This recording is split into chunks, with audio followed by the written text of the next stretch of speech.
Evening, everybody, and welcome to another edition of MCC UK. Good evening, all. Good evening. I don't know where the week's gone. It flew by, hasn't it? Yeah. Can do till it gets to summer and I'll be happy. Yeah.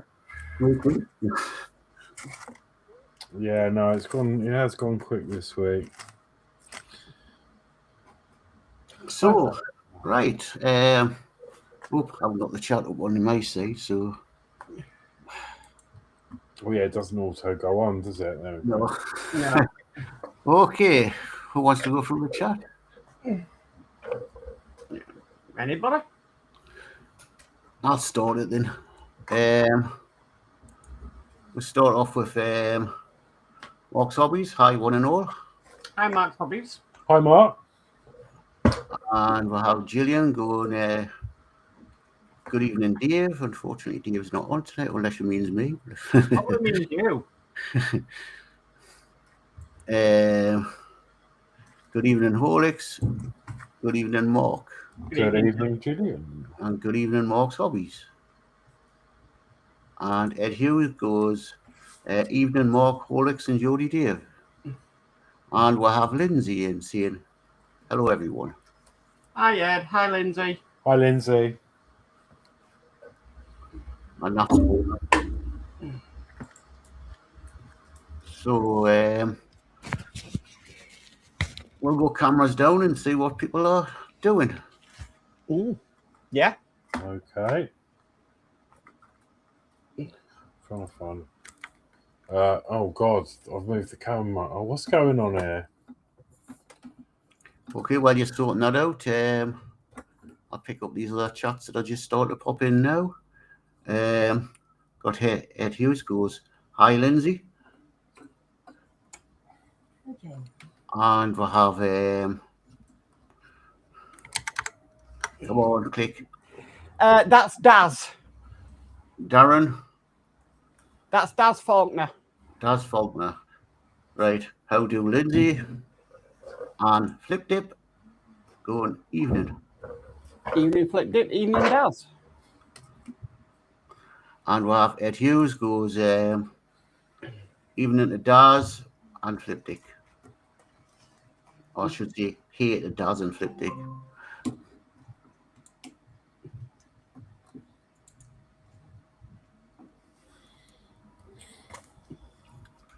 Okay, right. Well, I'll go to me. Everybody sort of ready? I'm ready. Yeah. First. Come on, maximise. Yeah, I'm going to be continuing on this metal sort of Titanic thing that was sent to me. So it's got moving propellers on it and stuff. So yeah, just going to see how far I get with this tonight. But have you been watching? Dan was on about there's a new thing on television about the Titanic. On the BBC, yes. Yeah, you've been. Are they manually moving propellers, or have they got a motor in it? It's got a motor in. Oh, that's cool. So yeah, they do. The propellers do move, but you've got to do all the gears for it and everything. Oh, cool.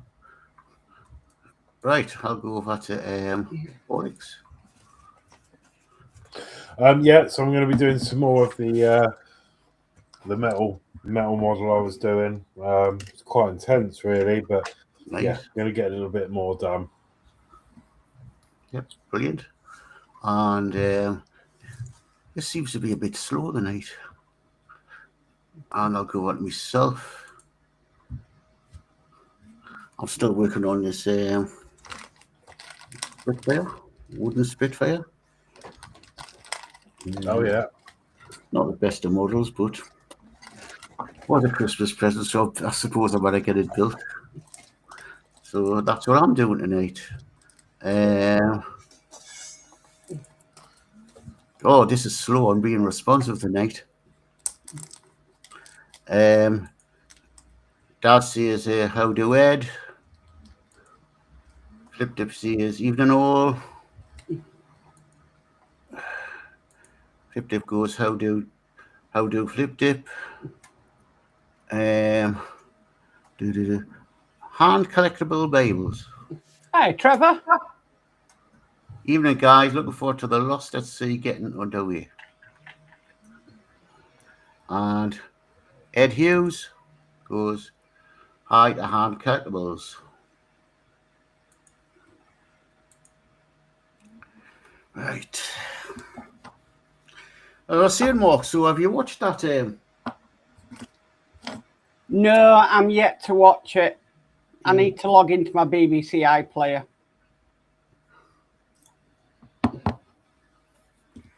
Oh, can I come off screen with this? I'm putting my password in with a knife. Where's that bit on there? But the instructions for this are on here.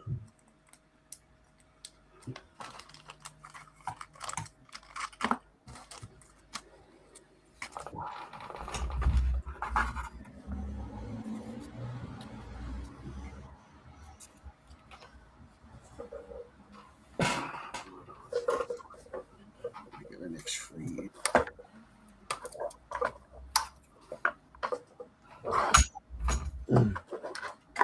The only thing with this this model I find is that because there's so many parts, it's really hard to organise anything at the moment. So it's taken a while just to look for the parts.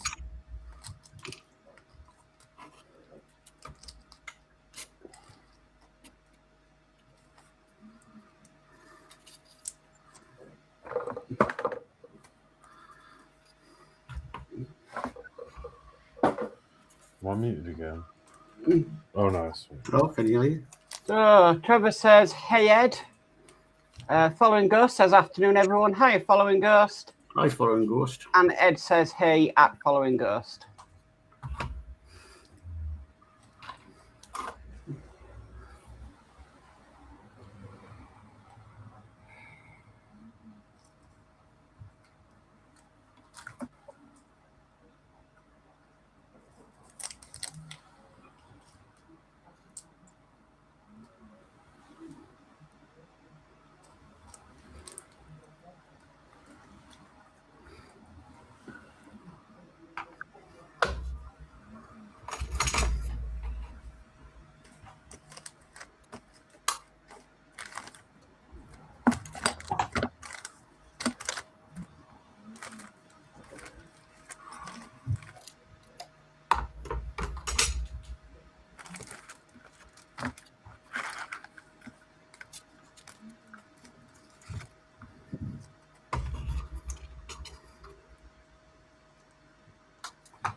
Sorry if you can hear whirring in the background, it's my 3D printer.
Right, so I'm going to need on 3. 1, 2, 3.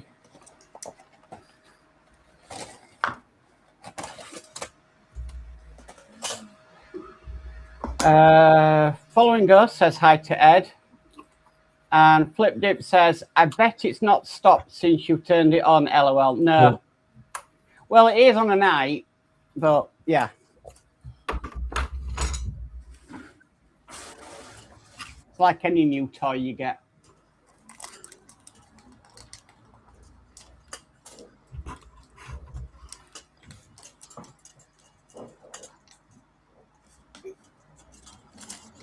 Yeah, mine's been running for hours with other doing things, but more for work purposes. But when you've had a few and you've had a load of screens go, half the time I'm too scared to use it.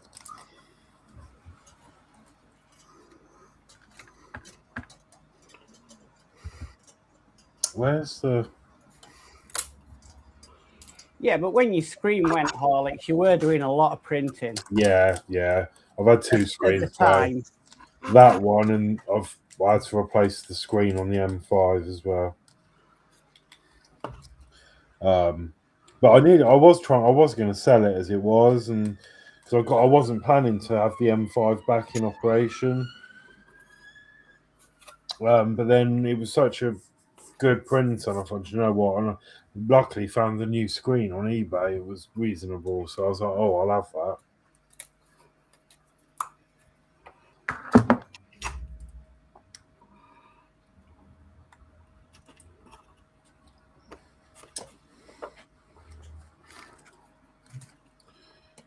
Where?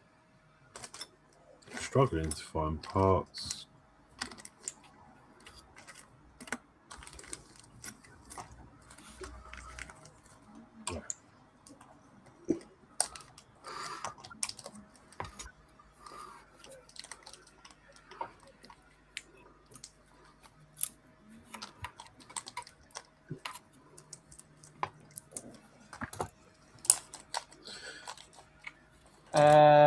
Flip Dip says, I'm waiting on a new screen from China. Yeah. For the M5. And then Yeah. it says, using my 6Ks. 6KS, yeah, that's what I originally had. And then I got the M5. And then obviously, yeah, as Mark said, I mean, it was constant. It was just 24 hours a day it was going. And then the screen went. And then I managed to find one, yeah, on eBay.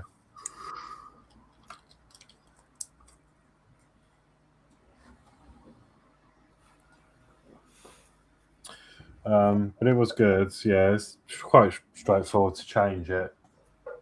Just make sure the ribbon's plugged in properly, because when I replaced the screen, I put it all together and I was like dreading the moment turning it back on.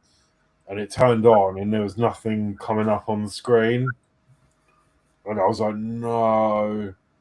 And I realised that the ribbon wasn't quite in properly. So I had to take it all apart again, and then it fixed it.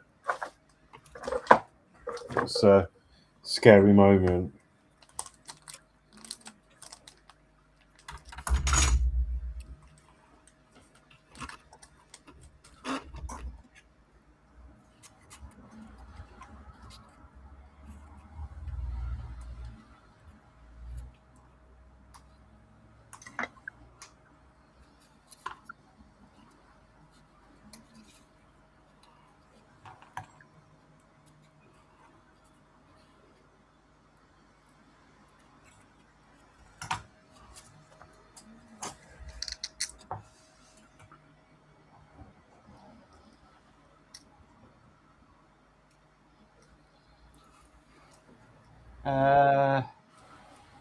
Flip Dip says, I've wangled a freebie.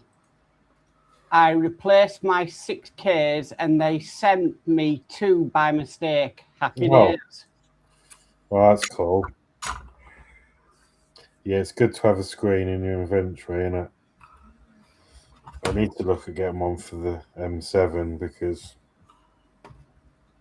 That's done a lot of work.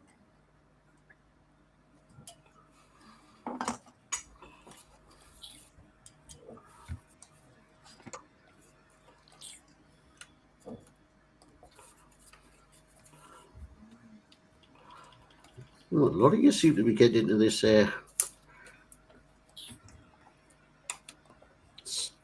resin printing. Yeah, it's good. I definitely prefer it to the filament stuff for sure.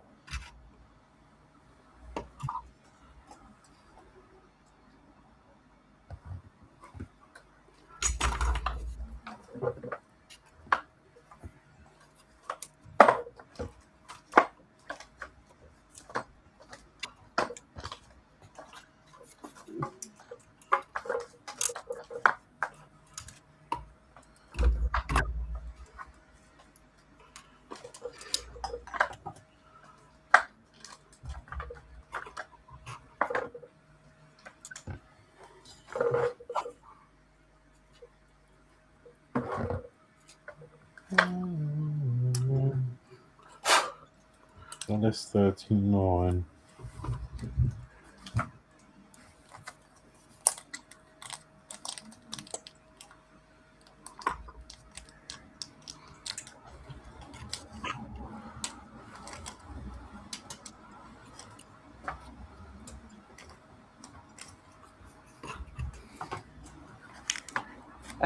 Ed Hughes says, off to get some dinner. Catch you all next time. Okay, Ed, take care, mate.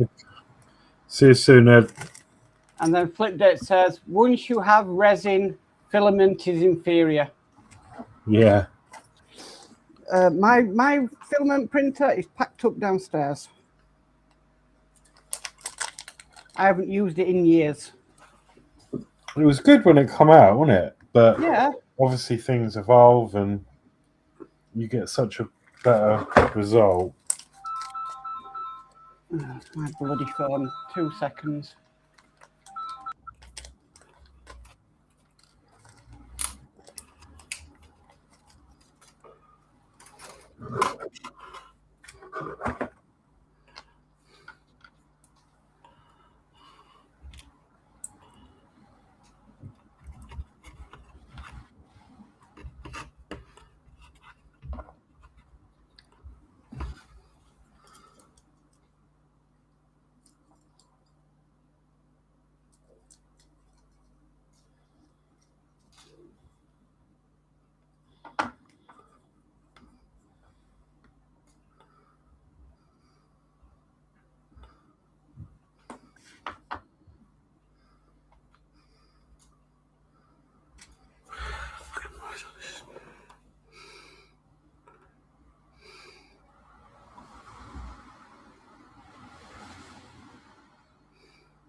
Sorry, that was Jack calling.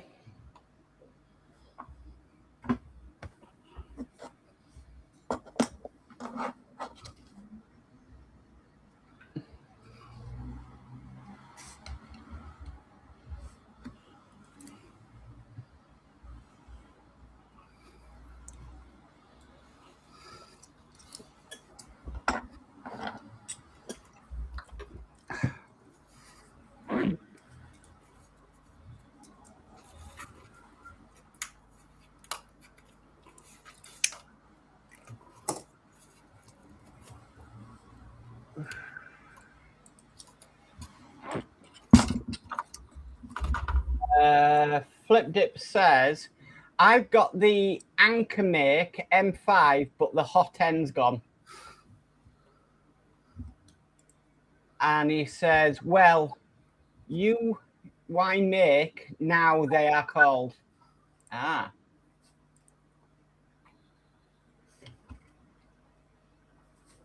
What was your first printer, Horlixs? The Vector 3. The Partwork one.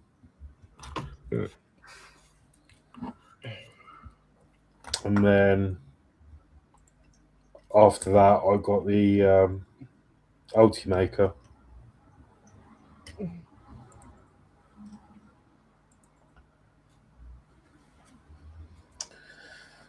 Mine was an Ender 3 Pro.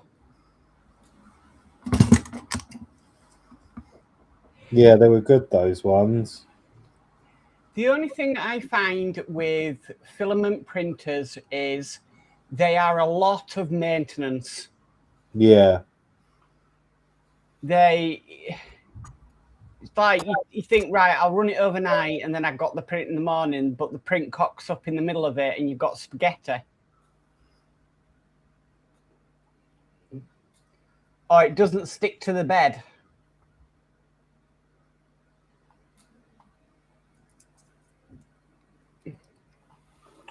No wonder you used to have a Raspberry Pi on yours. Yeah.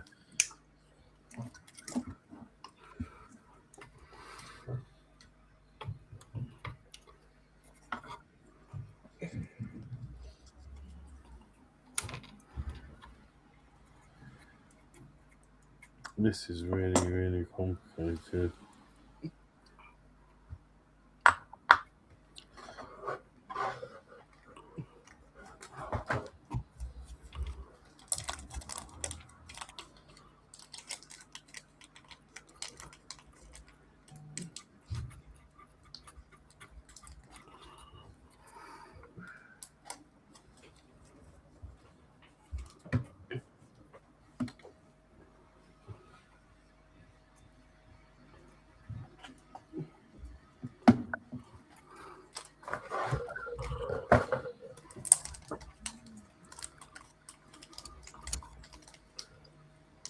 Well, XP2.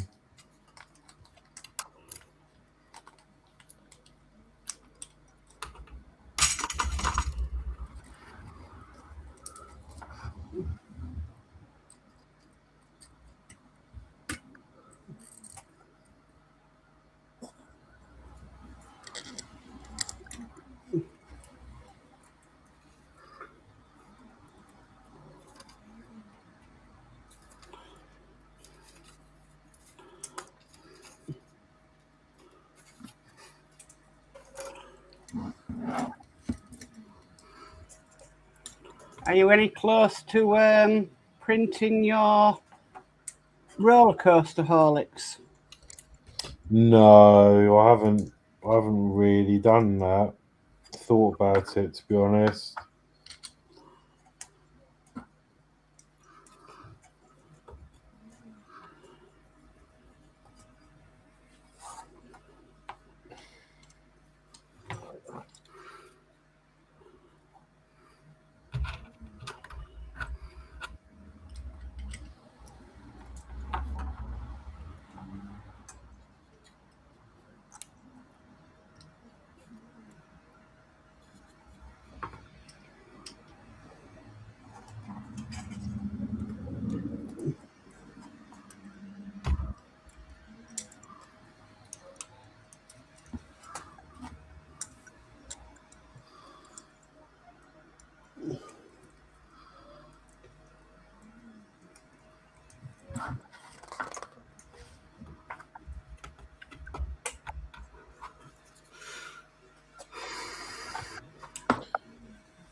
I think the main reason is space, you know.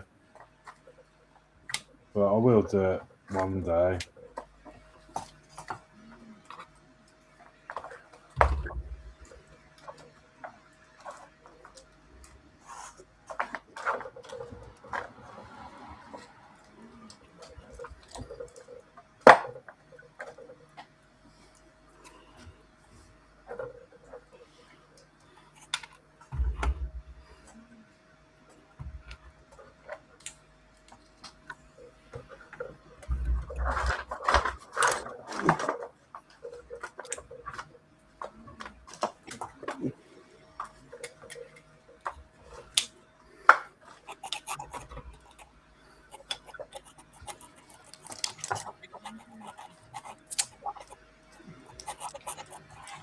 Damn it, I've cut myself on the metal.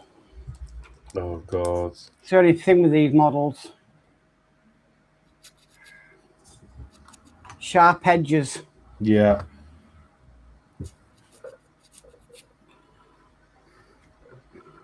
Just a little bit of bad.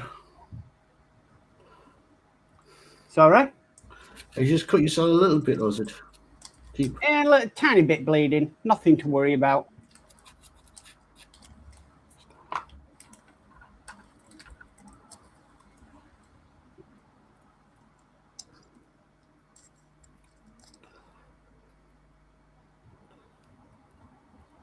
I'll live.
Thought that was round here then.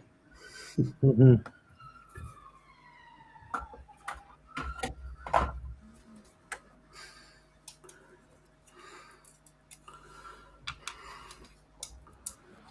what's somebody up to now?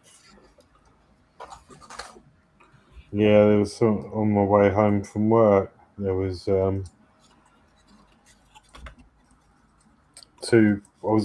two police cars waiting at the roundabout, and there was another BMW like mine, like a white one. And it suddenly pulled out, and then there was two police cars behind this white BMW, and I thought he's going to pull him over. And then the other one ducked in front of the BMW, almost dragged him out of the car. And then another 3 police cars turned up, a police van. And I don't know why. I mean, they look pretty normal people, but...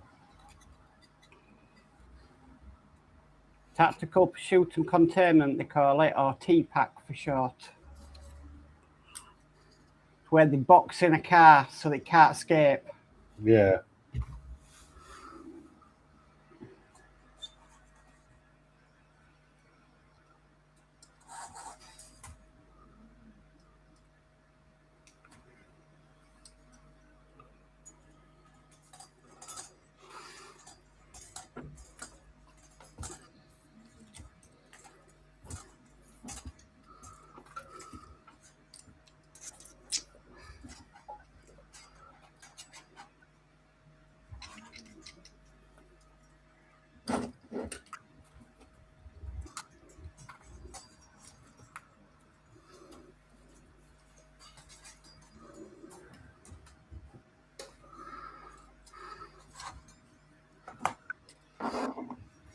I watch too many police programs.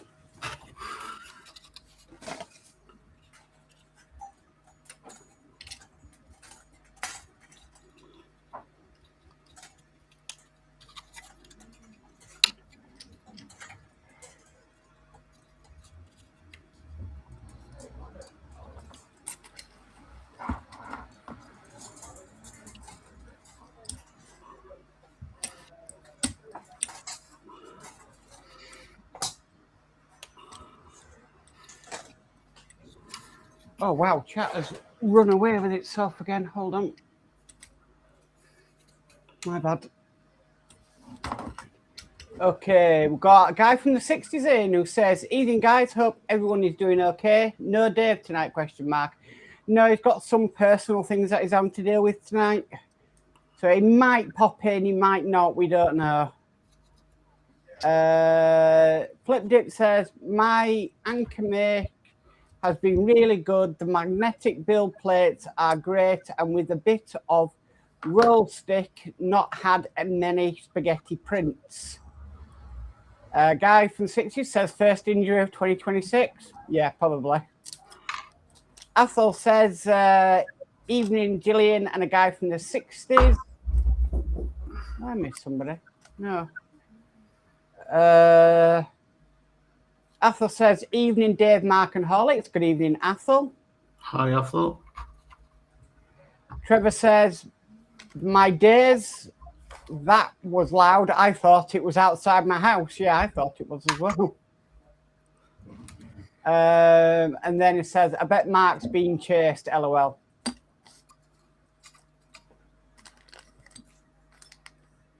Won't catch me.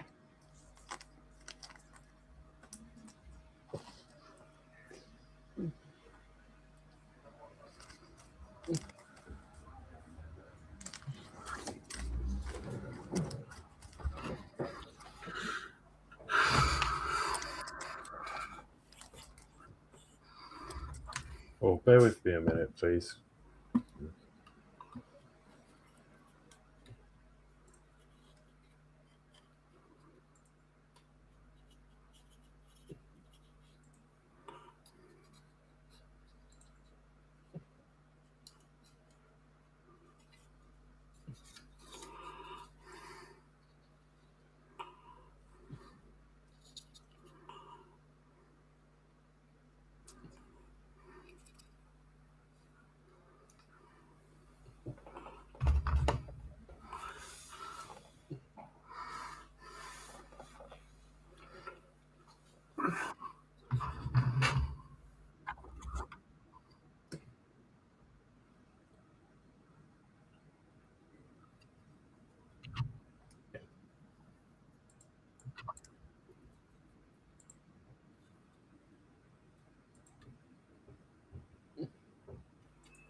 Flip Dip says, is Horlicks okay? I think so. I think he just might have need to nip to the toilet or something.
Mark's Hobbies says, hi, Ghost.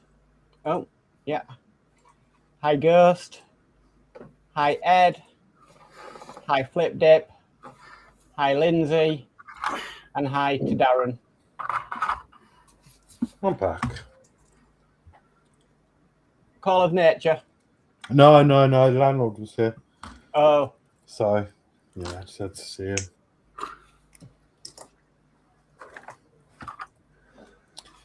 Oh, 46.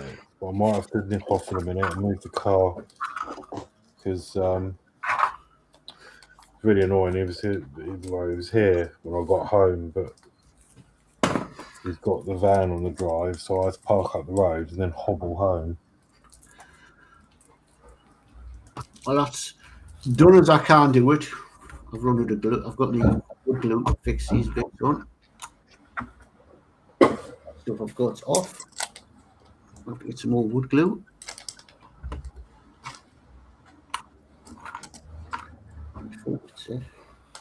Right, so He says, hi, Dave. Hi, Mark. And hi, Horlixs. So, evening, Mark's Hobbies. hiya.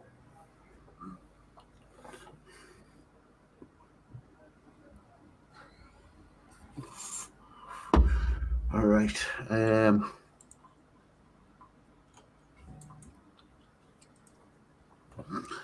Okay, that's finished. Only thing I haven't fitted on is some bits to go on the top and at the bottom, but it's going to need gluing on. They're not staying on. And I've got no more white glue. But that's other than them 3 bits that's got to be stuck on. Finished. So I have a look and I'll clear my bench and see what else I've got.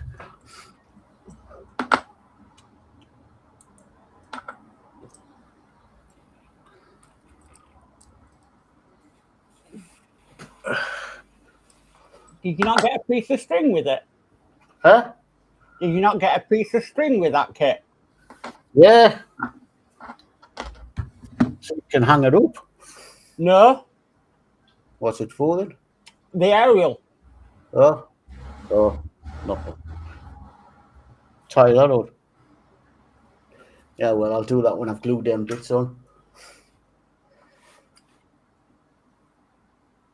Oh, you have to use your iPad for the blinking instructions.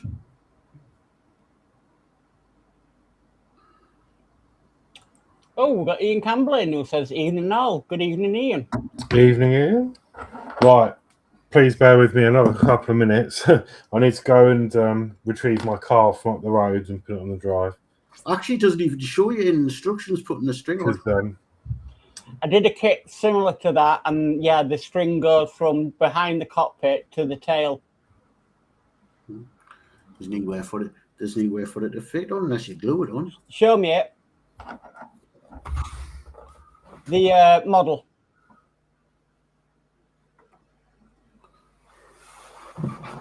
You've just got a piece of wood there, which is behind the cockpit should be a bit that's sticking up.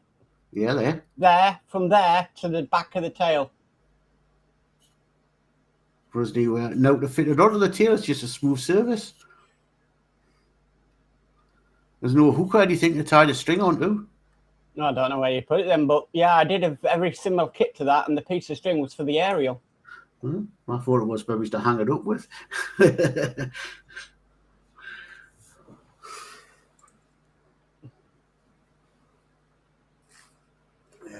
Sit there. I thought I've got some white glue down there, but it's not. It's not. Right. Tidy up my workbench. Also get away around. Put all this rubbish in the bin.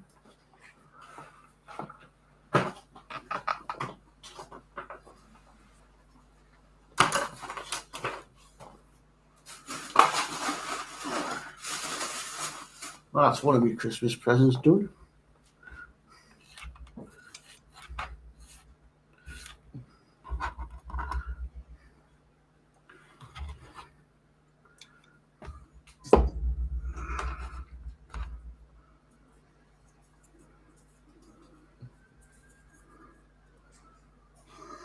Big, massive piece of string for the aerial and all, isn't it?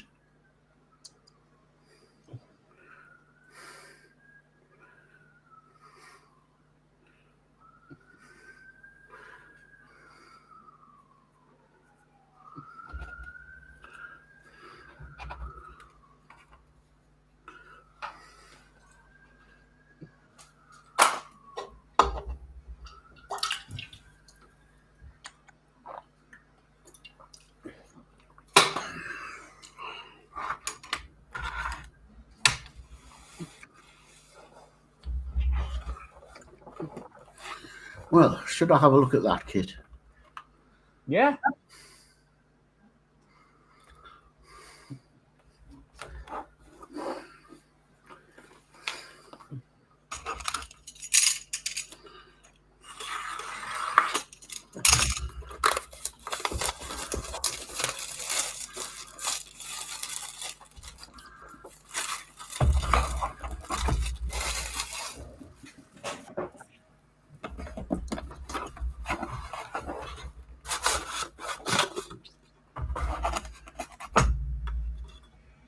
If I just share my screen, I'll show you, tell you what I'm on about, Geordie. There. It just wraps around the tail. Oh, it just wraps around the tail. Yeah. Oh, well. See them bits on the back? Did yours fit on all right? Yeah. Oh, mine keep falling off. So I'll have to glue them on. So that's the string for the aerial. Yeah. So it just wraps around. Now, when I sort them things on the back, I'll sort them out.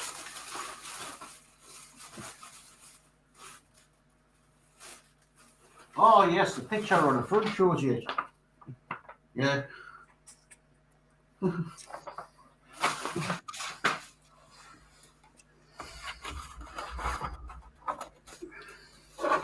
Right, how do I get into this?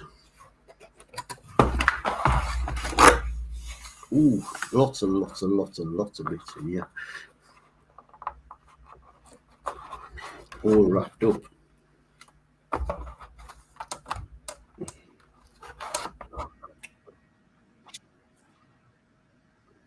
Stickers and everything.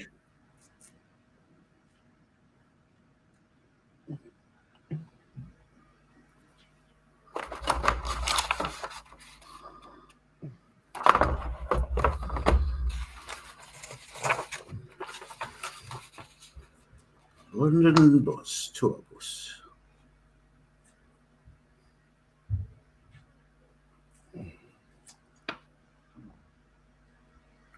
Use double-sided tape. Oh, God almighty.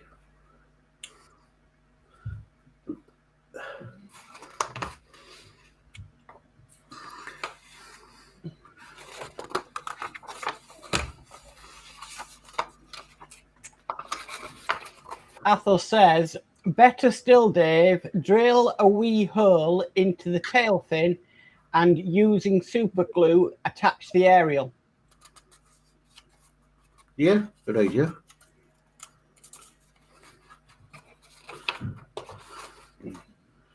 Right, where does this start?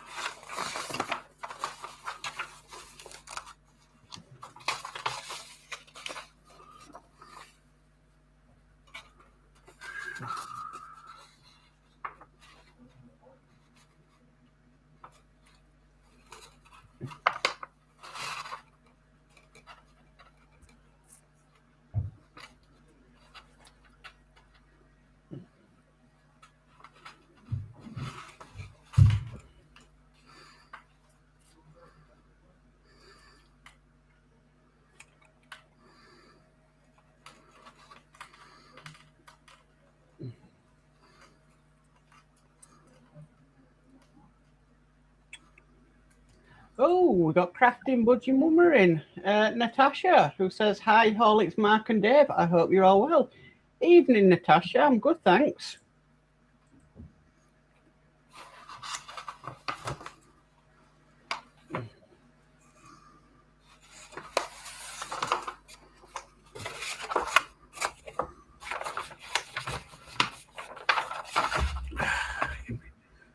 I'll read the instructions.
Athel says hello to Tasha.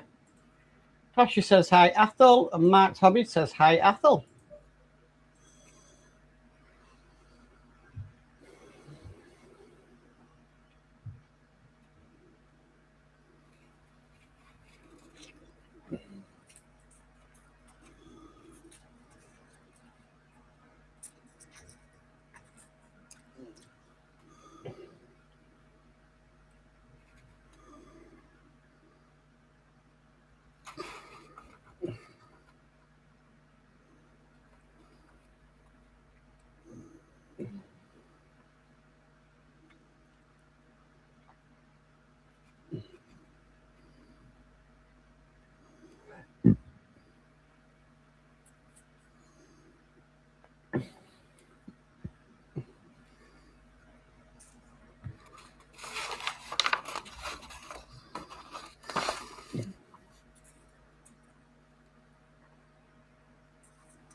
Tasha says, I'm sat at my desk building. It's like a mini doll's house, but it's called a magic forest. Wow.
Oh, I'm back. Cool. Oh dear.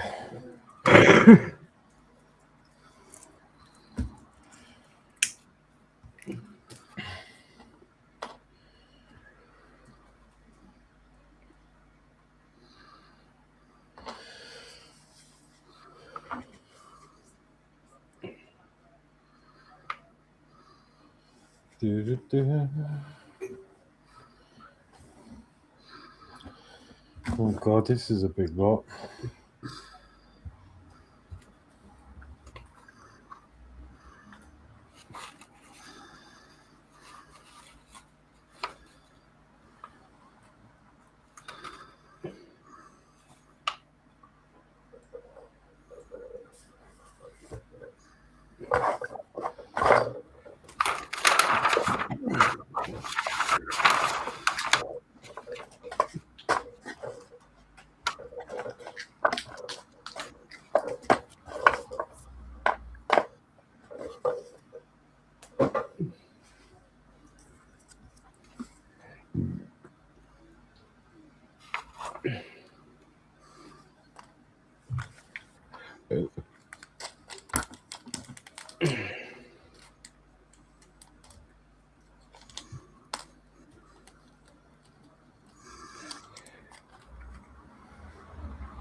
It's a bit eerie, isn't it? It's so quiet.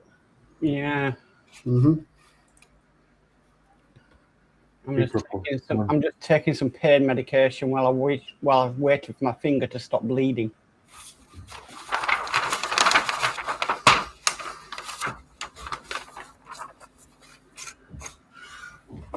Let things get on. Start next one. Turns it. Oh. Just need to check some things out.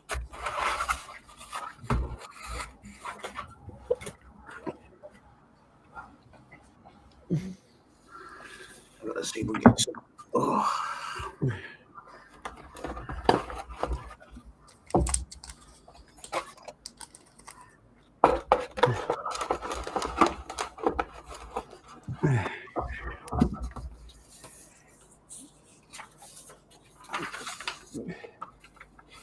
G18.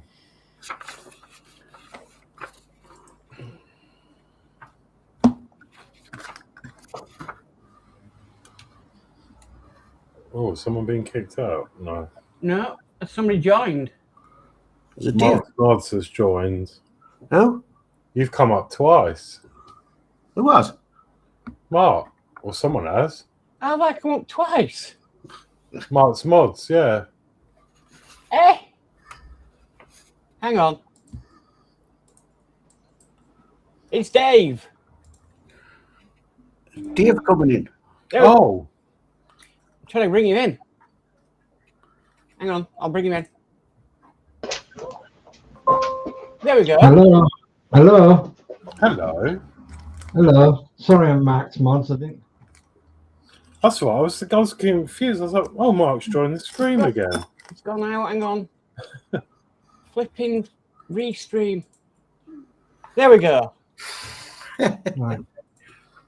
Right. How can I change my name? I can do it, Dave, if you want to. Oh, okay. Yeah. Think I can. Yes, I can. Oh, jolly good.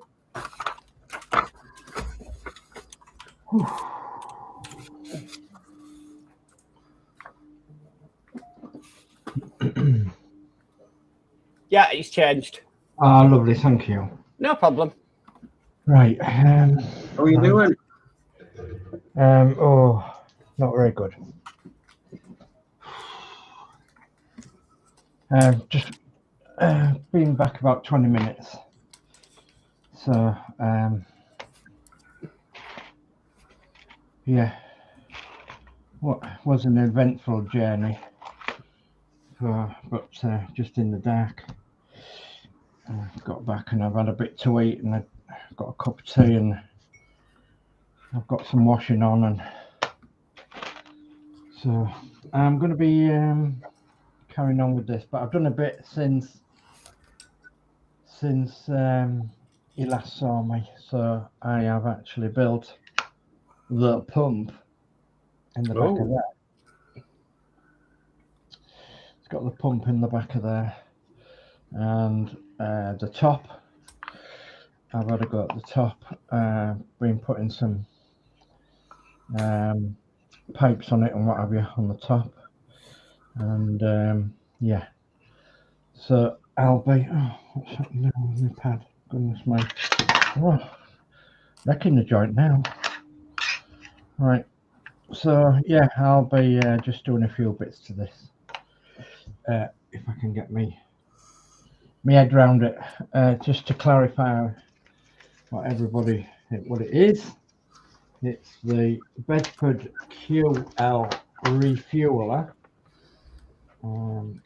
by IBG Kits in 1/35th scale, and it'll be done for my diorama, which will be my Lancaster bomber, Guy Gibson's Lancaster bomber, on the little airfield, which will be in a table, a big coffee table, with a glass lid on it and everything, so you can see through.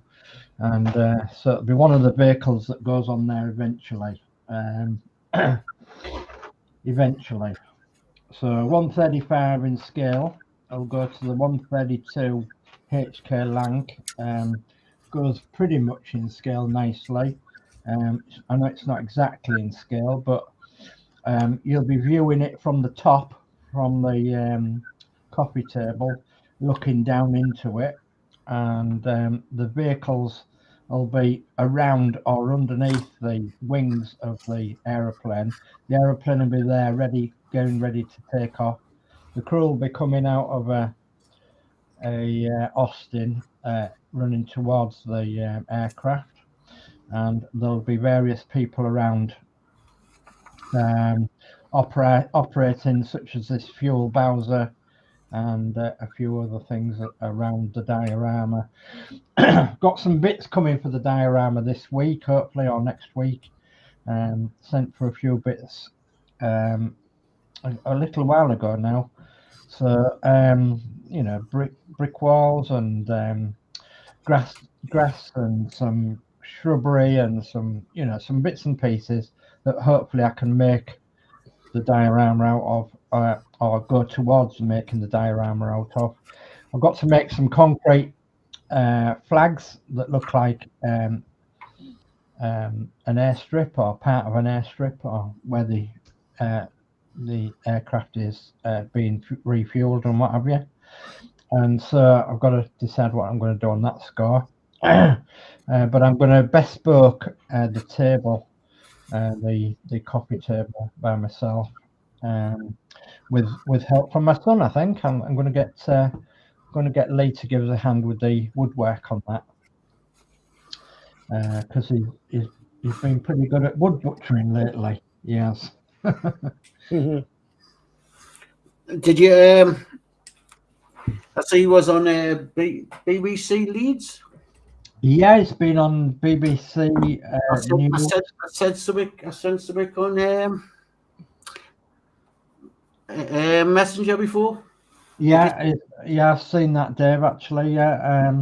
has been actually all over some national newspapers, even around England and Wales and Scotland and Ireland. So yeah, some national dailies he's been on or in, and then of course he's done a BBC interview for BBC Look North, and no doubt that's getting shared around in other places as well. So he's had quite an awful lot of good vibes off that, which is really good. He's had some more people join his YouTube channel and some more people inquiring about old Lister engines, which is really good.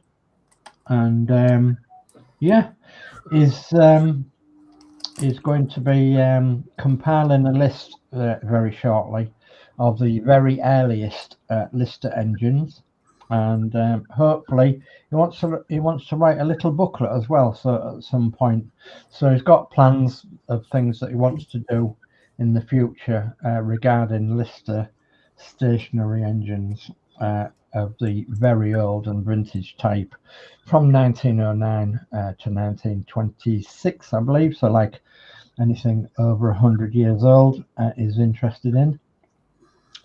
And he has a collection, of course, of his own from 1909 to about 1929, I think. So is his collection.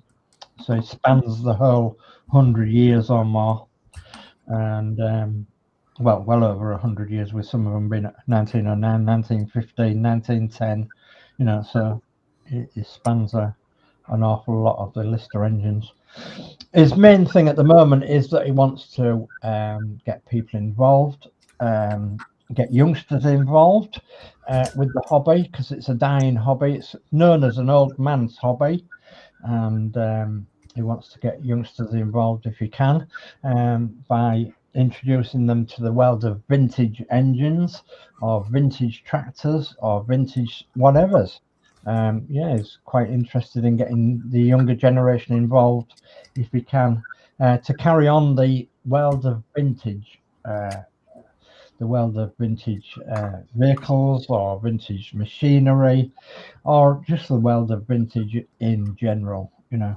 So if you're into any sort of collecting or anything like that and you want to pass it on to your youngsters, you know, he's quite interested in stories, or he's quite interested in, you know, making the youngsters get involved in all sorts of things, vintage or classic or elderly, so that things carry on for the next generation. So yeah, I'll just catch up with this chat. Danno Builds says, good evening, Mark, Geordie, Horlixs, Dave, and all in chat. Good evening, Dave Mac. Good evening, Dave Mac. Mark's Hobby says, hi, DS. Hi, Mark's Hobbies. Also says hi to Dave Mac, and Dave Mac says hi to Mark's Hobbies. I found out about something I didn't know about, Dave, but you probably will. What's that? Experience in Bradford. Yes. Did you ever go? Yeah. Transparency in Bradford was a flop, actually. Yes, I know that. Yeah. What it was meant to do was to complement the museum that was the old bus garage in Bradford, the old Ludlam Street bus garage in Bradford. And it was supposed to be a transport experience extravaganza museum of all sorts. So trains, buses, trams, trolleys, pretty much an experience of transport, and that's why they called it Transperience. And they wanted to encapsulate everything. So motor cars from the turn of the century, buses from the turn of the century, trams, trolley buses, trains, everything transport related. They wanted to encapsulate in Transperience. Unfortunately, it was a great big flop. There wasn't enough uptake for it. There wasn't enough interest for it, and it wasn't commercial enough really for the area. Yeah, there's still an awful lot of people interested and involved in history, transport history, and what have you. But there wasn't enough back then when in the Transperience days. And one of the buses in Transperience, or that was bought for Transperience, was a 1927 Leyland Lion, registration number KW2260 of ex-Bradford Corporation Transport, which actually at one time belonged to my dad and is the oldest surviving Bradford omnibus in existence. So yeah, that was in the Transperience. And when Transperience went to the wall, it was bought by a community link via the lottery, and it's now in the Keighley Bus Museum. So, and that's at Denham at Keighley. Okay. Yeah. Along with a lot of other vehicles that was in Transperience. I saw a guy, he went and walked the old site. Yeah. And some bits were still visible, even though most of it is gone. Yeah. And then I remember him saying on the, obviously you could ride the trolley buses. Yeah. But you couldn't ride a double decks trolley bus because of the railway bridge. Yeah. So a lot of it wasn't. They only had single carriages. A lot of it wasn't thought out very well. No. Especially to, you know, to make it forward thinking and what have you. So, which was such a shame, really.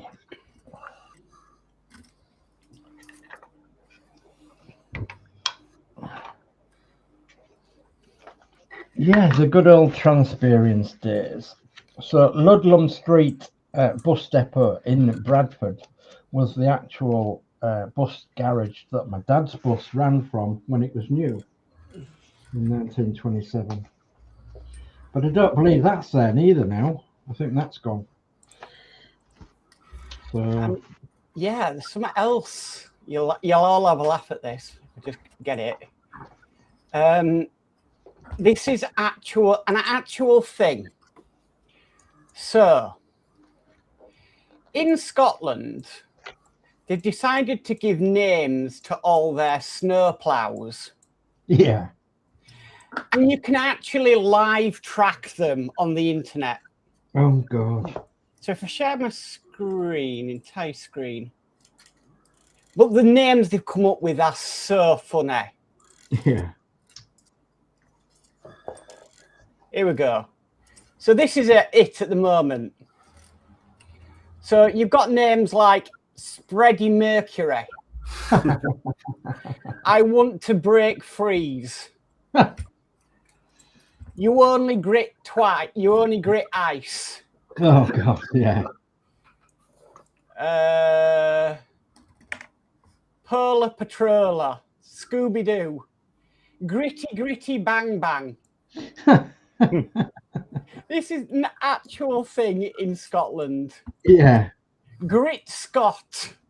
Grit Scott. For Great Scott, yeah. Ready Spready Go. Sled Zeppelin. Bear Chills.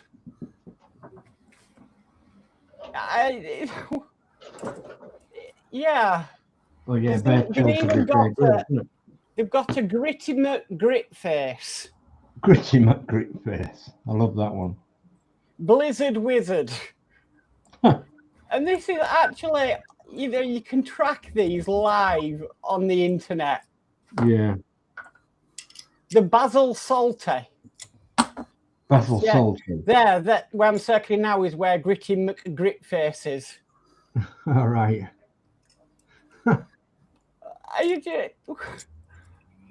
Yeah, I can't believe this actually exists.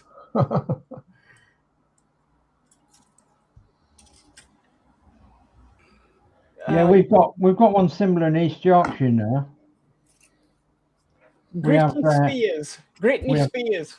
We have Sleater Levy for Peter Levy, and we have what's Paul Hudson's one? I can't remember now. Paul Hudson, the weatherman. Yeah, Kev was telling me about this, and I thought, what the actual is going on? So yeah.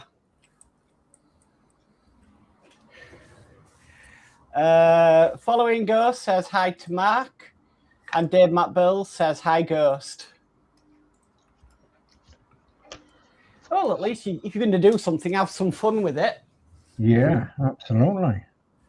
C3, F1, C3. Yeah, absolutely. F1, C3. So there's C3. There's my cutters.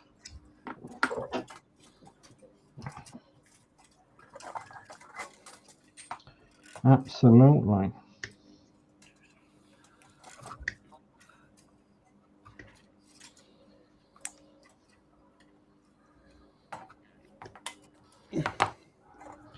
Yeah, I went a couple of times to Transperience, and they had open days.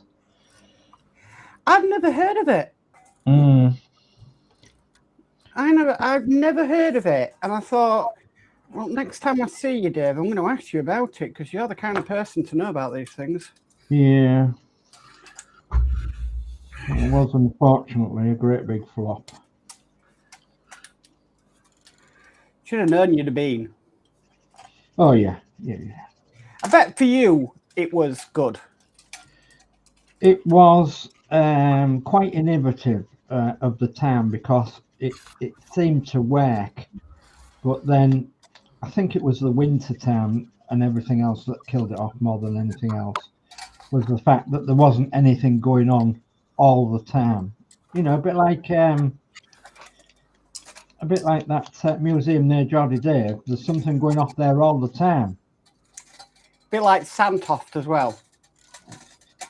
Yeah, Santoft specialises in trolleybuses, of course, and they have their open days. And you're about Beamish. Beamish, Geordie. Yeah, it wanted to run along the same lines as Beamish, but never took off. They said the promotion budget for it was absolutely non-existent.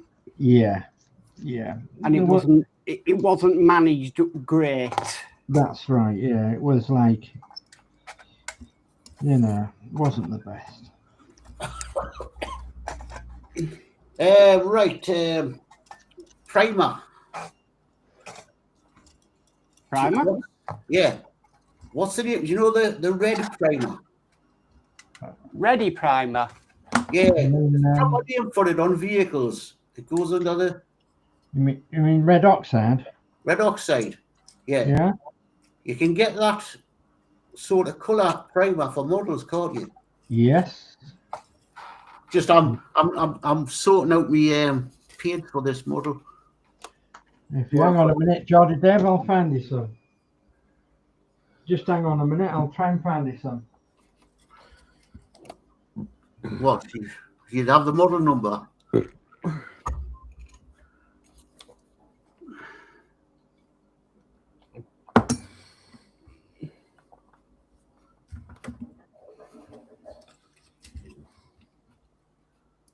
Should have known Dave would have been to somewhere like that, shouldn't I? So just when I go into the model shop, I can start getting the paints. You might need to convert it though to whatever paint you want. Brand. So this is one that I used. So it's called Plastic Coat Metal Primer. And you can see that it's in red oxide. You can see the can there. Now, who sells that stuff? Plastic Coat. Plastic Coat. Any model shop? Will model shops have it in? No, I don't think so. You think you can get it off Amazon? Right.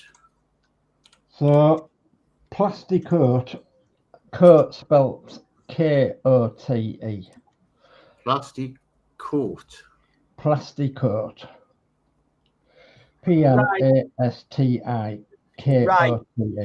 Red oxide in Vallejo is 9870982. 70982. 2. Yes. Right. I just couldn't remember the name. I've just searched all the other stuff I needed. Or you can go a little bit brighter with 934. Now, is that a prime? It's a primer. It's a top colour. No, I'm going to be doing the base of the vehicle prime. I need to prime it. Then I put the other coat on top. Right, red oxide primer.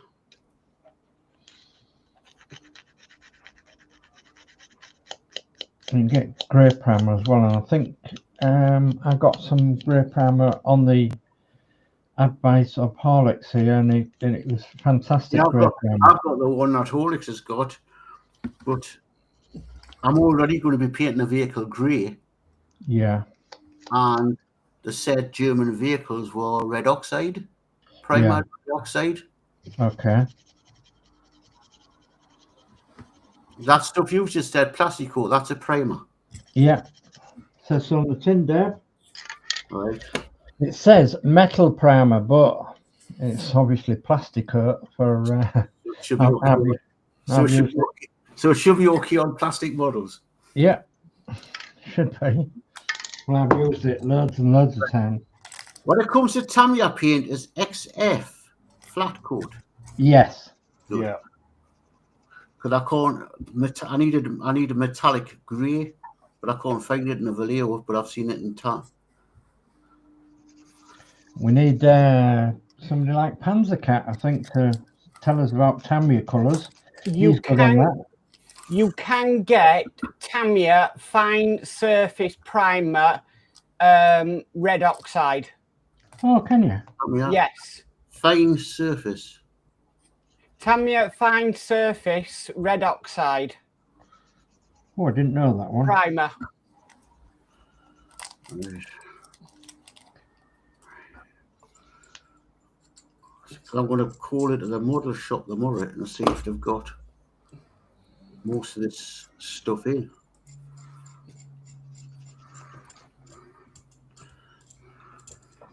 If you're wanting to do a deep, well, I mean, Tamiya fine surface is quite good. Not cheap, but it's good.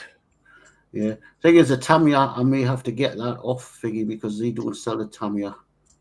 They sell AK and Valero. What else was it? Argy Games Workshop stuff.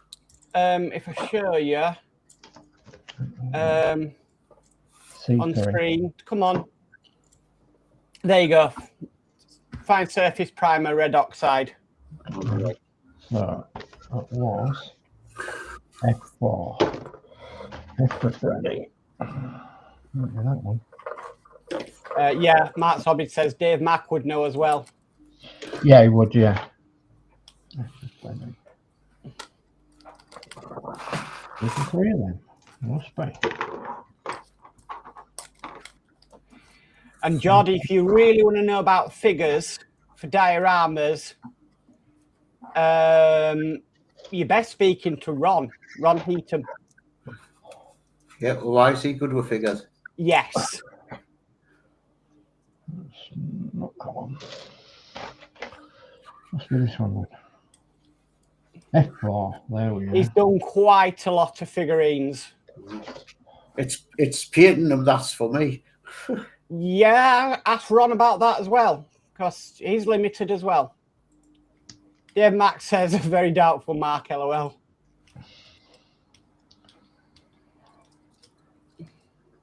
But yeah, figure painting at the moment, I recommend Ron because he's doing a lot of it.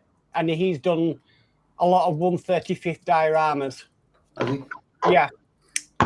Ooh, so he might be to give us the idea of the height of buildings. Yeah. Yeah, Dave Mack agrees. Yes, Ron is the best person to ask. If you want to jump into his chat, he's live on a Friday evening at 7 p.m. on his channel. Has he? Yes.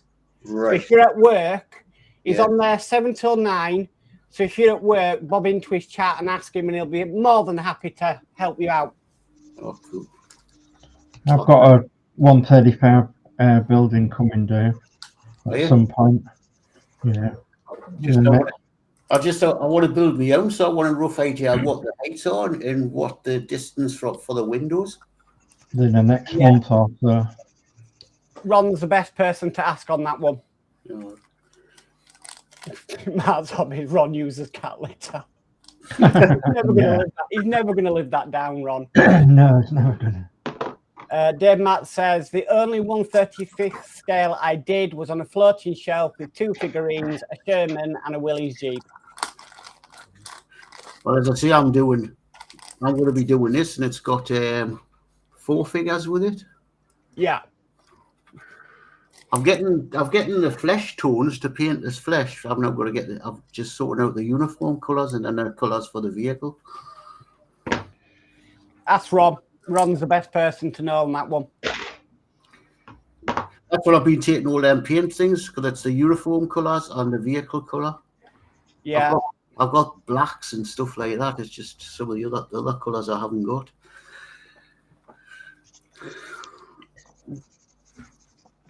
And then I want to build a diorama for it.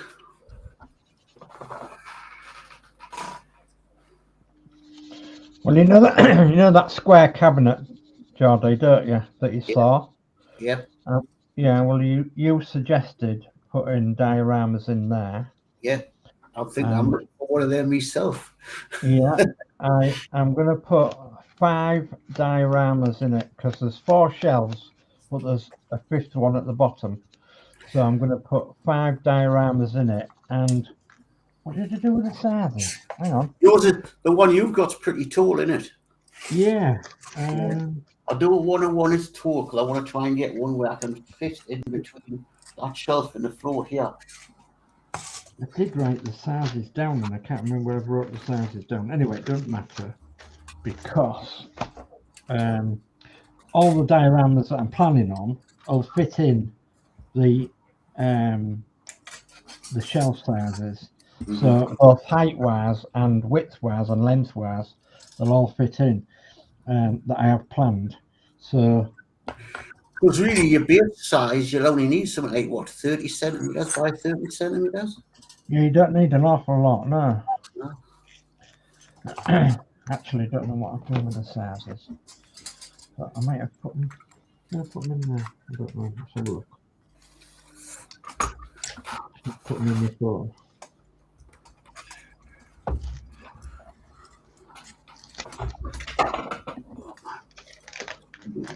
No.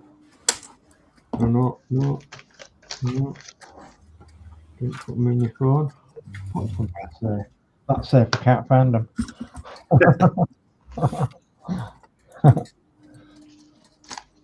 It's a big size. I know that, and it's Oh, there it is. Diorama size, 15-inch by 11-inch, and by 15 inches high. So, like, I've got loads and loads of room. Right. Oh, look at that! It's broken. Oh, I think I need some more tiny extracts in it now. Oh no, that wasn't easy. Right, I'm not going to do them anchors until last. Never mind, will I? Come on. Fix you down thing. Fix it. Yeah, I've done well today on exercise. I've done half an hour in a day. And then took my bike back to the fitting garage. All right.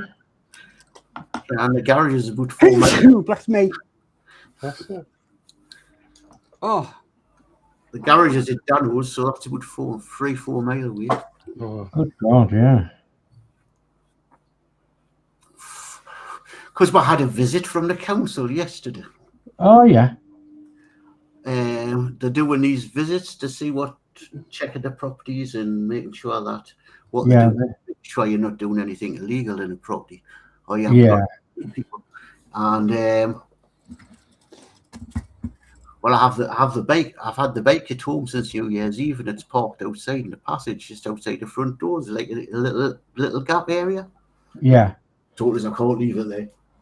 It's a fire hazard. I said, how can a bike be a fire hazard? As it doesn't, I say to the wife, how can a bike be a fire hazard?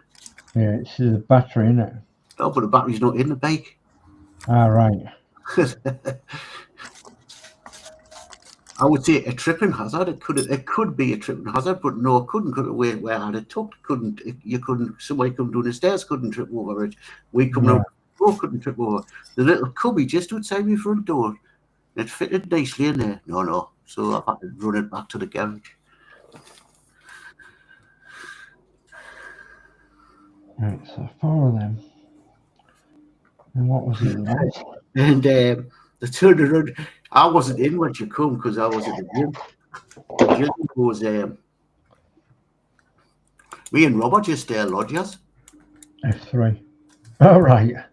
Again, what do you mean you and Rob are just lodgers? I says, Rob's the lodger. I says, but you're not. You're flipping. You know, you're joint tenant with me. Well, I caught her that come out. You're the only tenant. What? I says, well, why is it on the rent book, on the rent thing when I think in it's got Mr. and Mrs. Yeah, that's the thing, isn't it? And I says, I think she's made a mistake because my initials are DG Milne. Now, when you go Mr. and Mrs. DG Milne, they must have missed the Mrs. Ah. Because I just, when I signed the thing, you know, because she went through the paperwork, what was signed. She says, well, according to that, it's signed Mr. and Mrs. DG Milne. Dave and Gillian. Ah. So I said, well, so she says, oh, so you're just a lodger. So I can pick you when I want.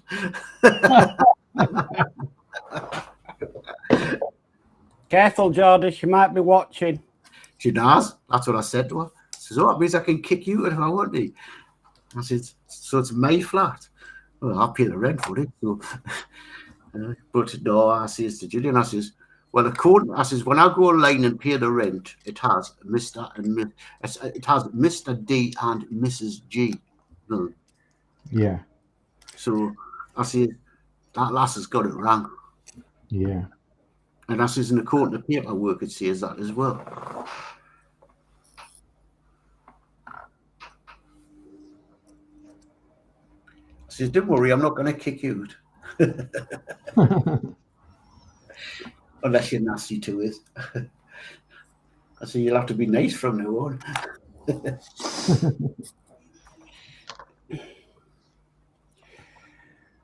It's really strange because although this place is both under mine and Julie's name, if me and Julie were to split up, and there's no chance of that happening, Julie would have to be the person who moved out. Oh, what's that? Because it's an adapted property to my needs. Oh, right, yeah. Why is it always the man that's going to move out in anyway? Well, I'm just saying, if me and Gillian split up,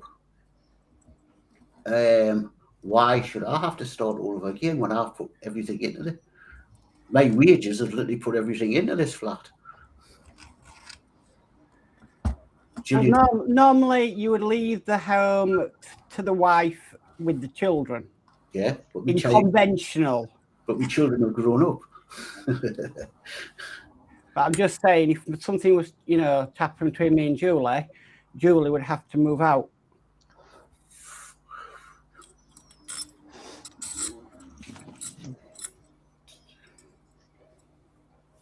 Seems unfair, doesn't it? It does. Yeah. And they're not obliged to rehouse you,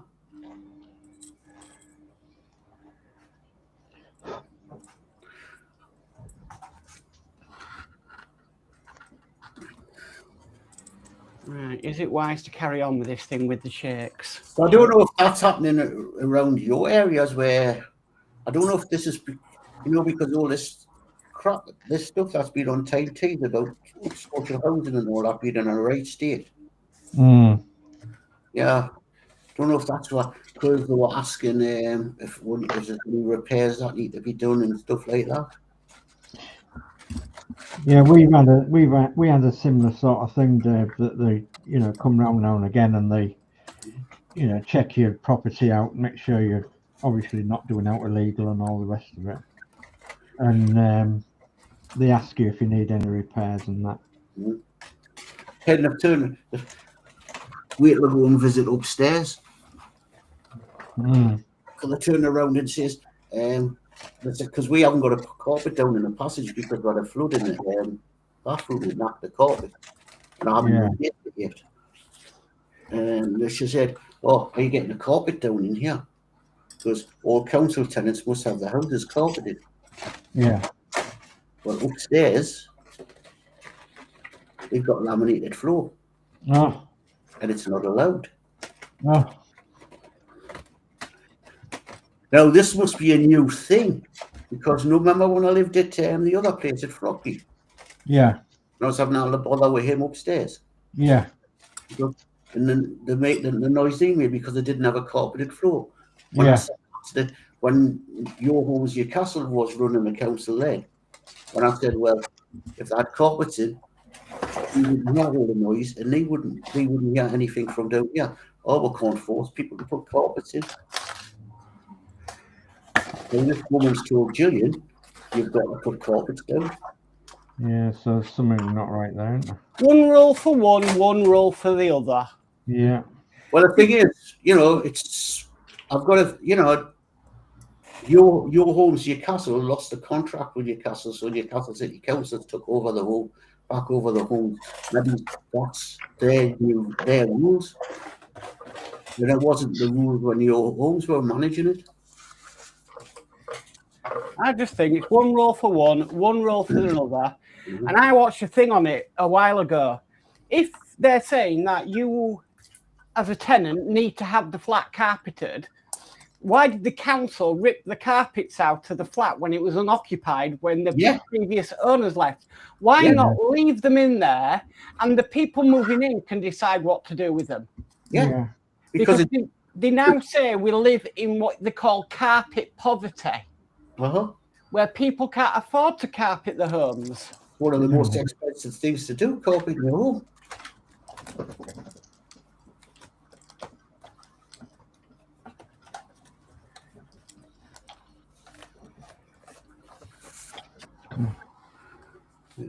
So when I see Katie and Connor upstairs, I'm gonna say, "We're gonna be. Have you had the visit yet?"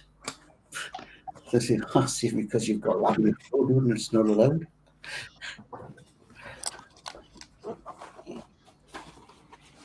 One rule for one rule for the other.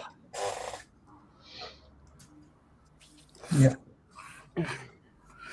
I can't understand where they say laminate floor is not allowed in upper flats, because, you know, yes, the nice people upstairs a lot, but I don't know, also wow.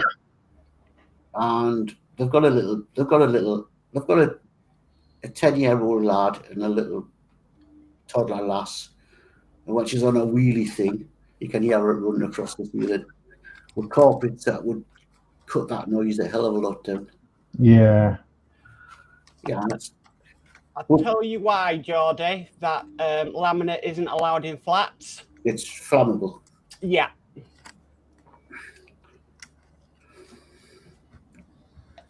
In a house, it's totally different, but in a flat which is shared, it's flammable. Mark's Hobbies says, is Ron doing that one anyway, Mark? I'm not sure. I really don't know. What, the Hannah Mag? I don't know. I think he's done it. He's done a lot, hasn't he? Yeah. You can get a photo kit for it now. Can you? Yeah, but it's about £18 odd. Good God. That's a good price for a photo etch kit. Is it? I think it's £18 odd. Is it Scale Mates, that model place? Yeah. I paid quite, well, for my Voyager photo etch, I paid about 50 odd quid. Yeah, but you remember, you know, this Hanomag model, you know, this time is very old.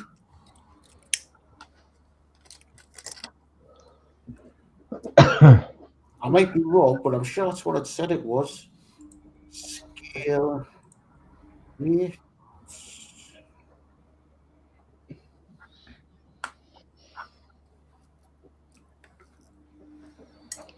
Right, let's see if we can get that in there, and then I'll have to let the dog out, I think. So I think he's crossing his legs. See if I can find it. I'll have to get the cat in as well. Trouble with this. I need to take a 3D print off its bed. All right, come on, Willow, while that's... And pop it in the cleaner. Oh, well. Well,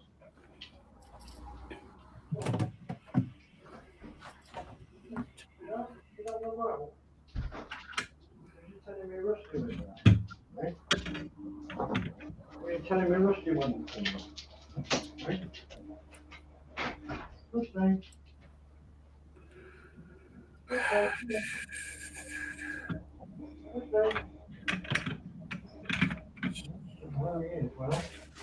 Where the bloody search thing for this scale mates?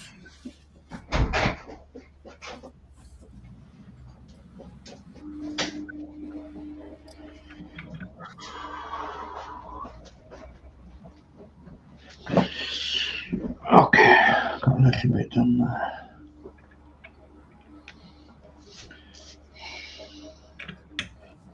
This one to go now, the one that broke.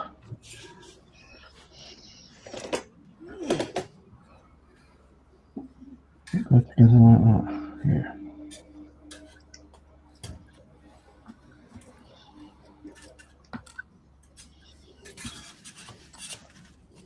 I think we'll glue it up and then we'll tidy that end up. Instead of it breaking anymore. Oh, nice.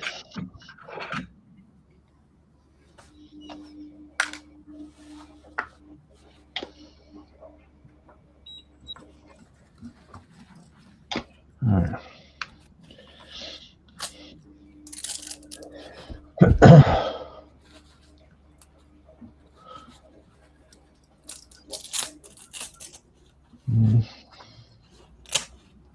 The washer sounds noisy tonight.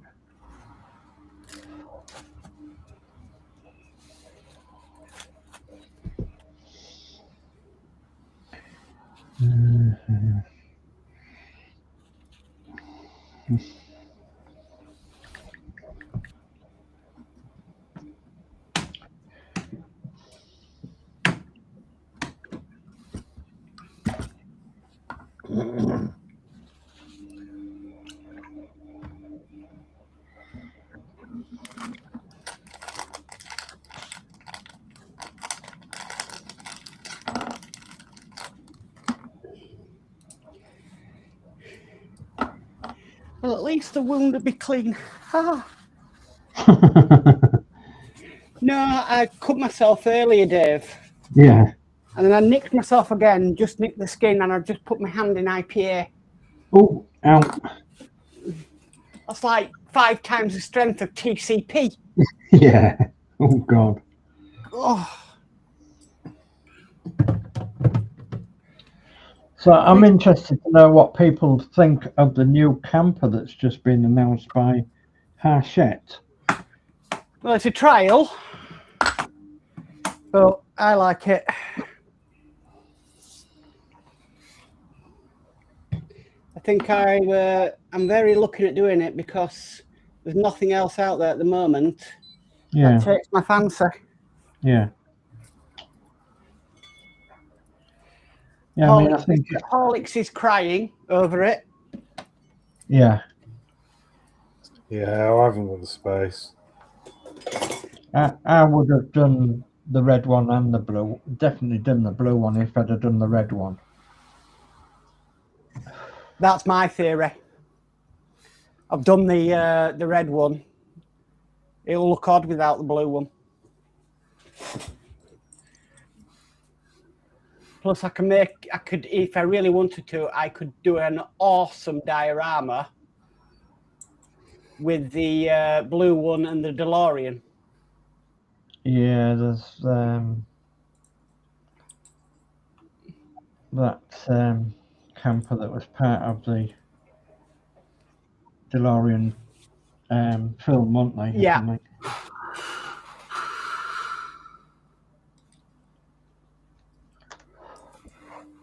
But, Yeah, it was the vehicle the Libyans were in yeah. the first movie. I would definitely have the real thing if I could afford it, but I'm never going to be able to afford it, so I'm never going to get the real thing. You know somebody who has a T3?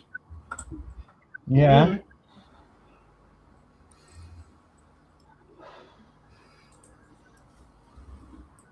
I used to get them in at work when I used to work for Volkswagen Audi, and used to get them in the workshop for various jobs, both the T1, T2, T3, T4s, T3s. I think they went up to then. So yeah, we did all sorts of work on them back in the 1980s.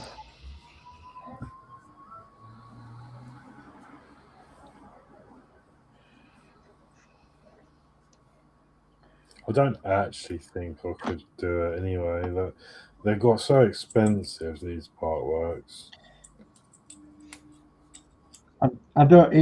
I haven't looked to see how much it is because I know that. Well, I can't afford it anyway, so little point in me looking really. Yeah. But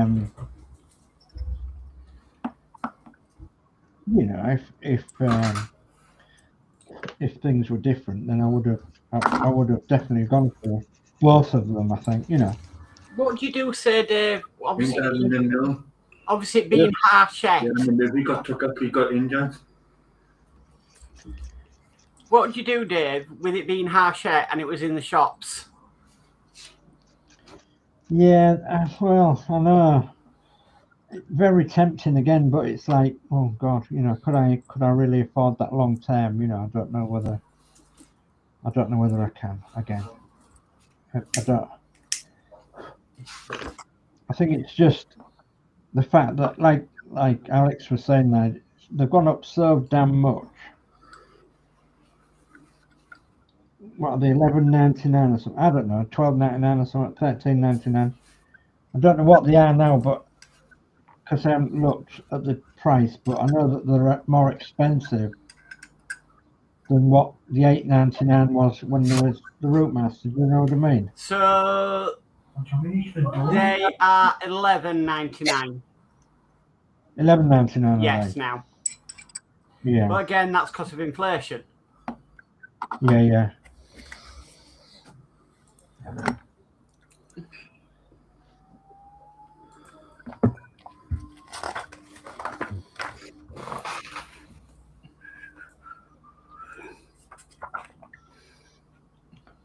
What's happening on here?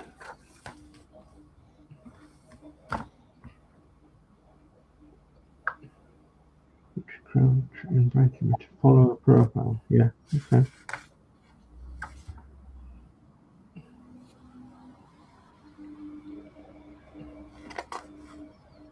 Yeah, definitely.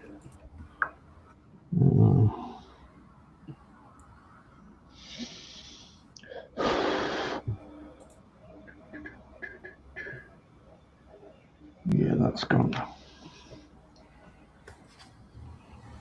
As soon as I saw it, I thought, yeah, well, if I was into the red one, and I bet the people that bought the red one would be looking at getting the blue one. Definitely as a, you know,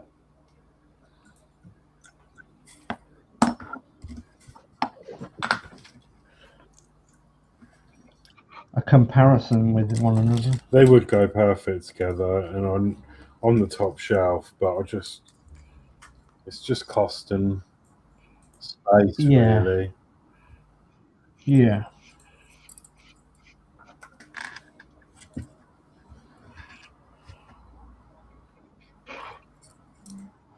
So I'm building sub-assemblies. What else do I have to build? Oh, the back doors. Then I can move on. Woohoo! I'm just Very doing the good. survey now. Might get 50 quid's worth of vouchers. Dave McBill says, I'm going to say goodnight, guys. Been a great stream and your projects are looking great. See you on the next one. Night all in chat. Night, Dave Mac. Night, Dave. Good night, Mark. Take care now. Do you know I found the photo etch easy last time? Now I can't even find it for it. Who's doing the camper marks? Is it Harshette? Harsha. I don't see that yet. That's the thing. What type of camera is it? P2.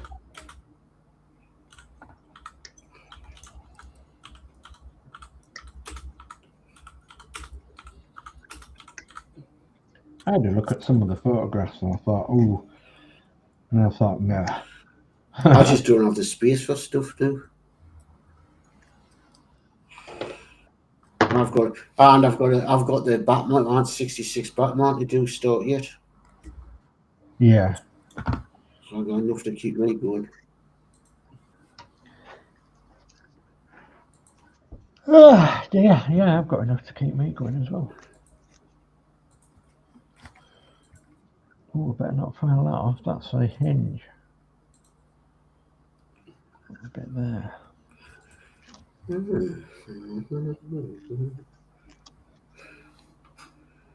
Last time I looked on this, they had photo etch, but that haven't now. Just a route. Was there none in the kit, Dave? No.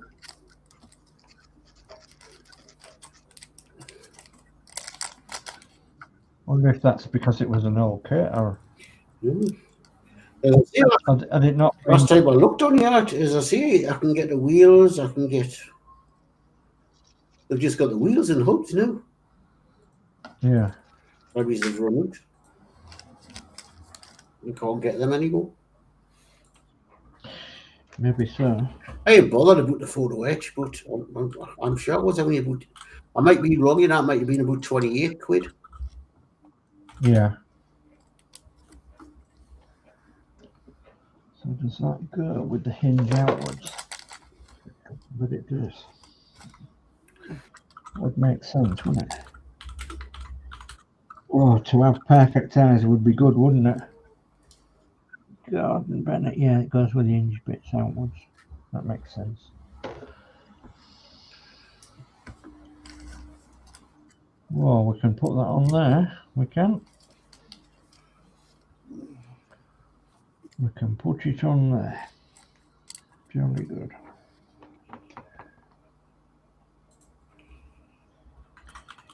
Come on.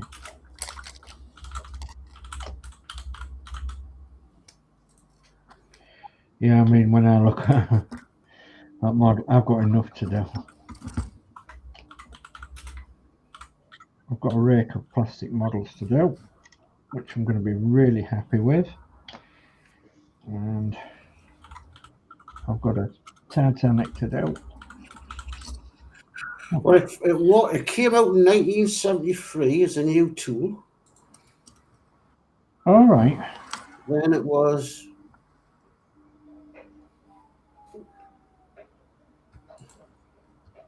in 1973. Just a 73 kit? Mm-hmm. When you saw the retooling ones, they brought out a new box for it. It's in the 70s as well, but it just says 197X. All right.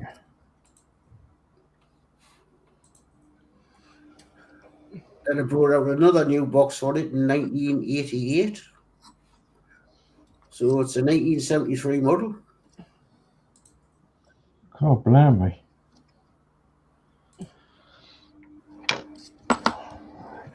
Balls.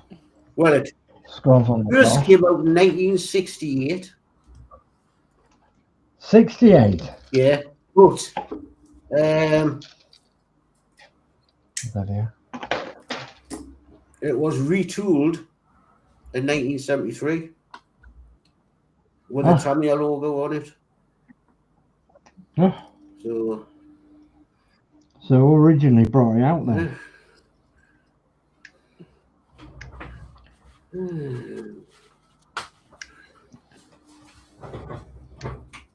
It does look a nice little kit, that. Trying to read it. NT Ditto or something. All right. Yeah, Ditto. And then All right. Ditto Rocco. It must be in German. So that, yeah, so that's really strange then, isn't it? Then it came out. Then Tamiya took it. Yeah. Ditto, the Nitto Heinz Böhringer.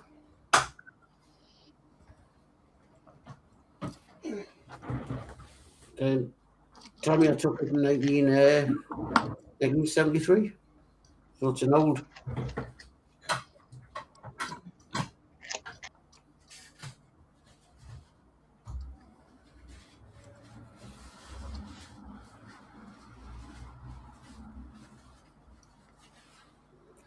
It's been done by a few.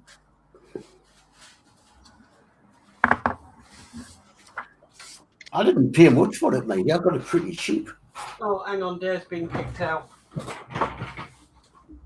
I'll bring him back in. I didn't pay much for it. I got it. Is he back? Yeah, it was. Nope. Come on. Behave yourself. Nope. Keep some. Go, come on.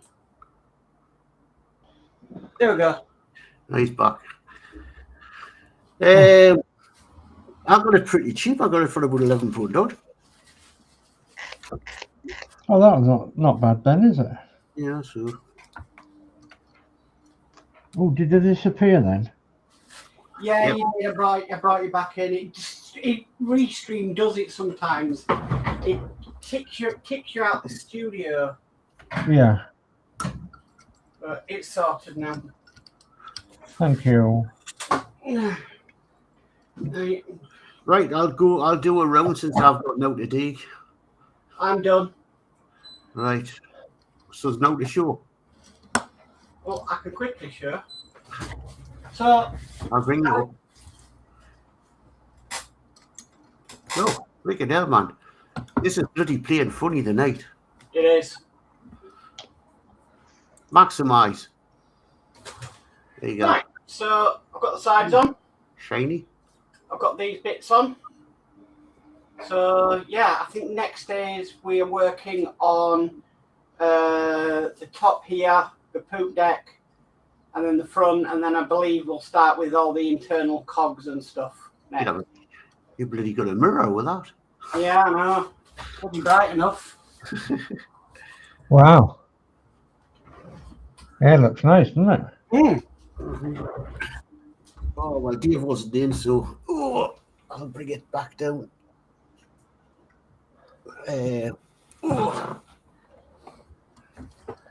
Yeah, I've got another step to do here before I can really... Carry on, no hurry. I'm going around. Right, myself, I've finished this, except I've got to glue some bits on the back because they won't stay on. Bit of like that piece underneath. I need to glue the one on the other side so it won't stay on and it's out the back. But I've got my wood glues run out. Geordie, when you glue them on, you can use tacky glue. Aye. And use elastic bands to wrap around them to hold them in place. Mm-hmm. And then I've just got to put, as you see, there's a bit of rope there to put run there. And as what your course is, I'll drill a little hole in the middle and put it through there. But that's that. That was, as I say, a Christmas present I got off the wife. So that's your gift to Danno to store at his house. No, staying up there. It's got a place. It's got its place next to the at the moment next to the Bismarck in the Titanic.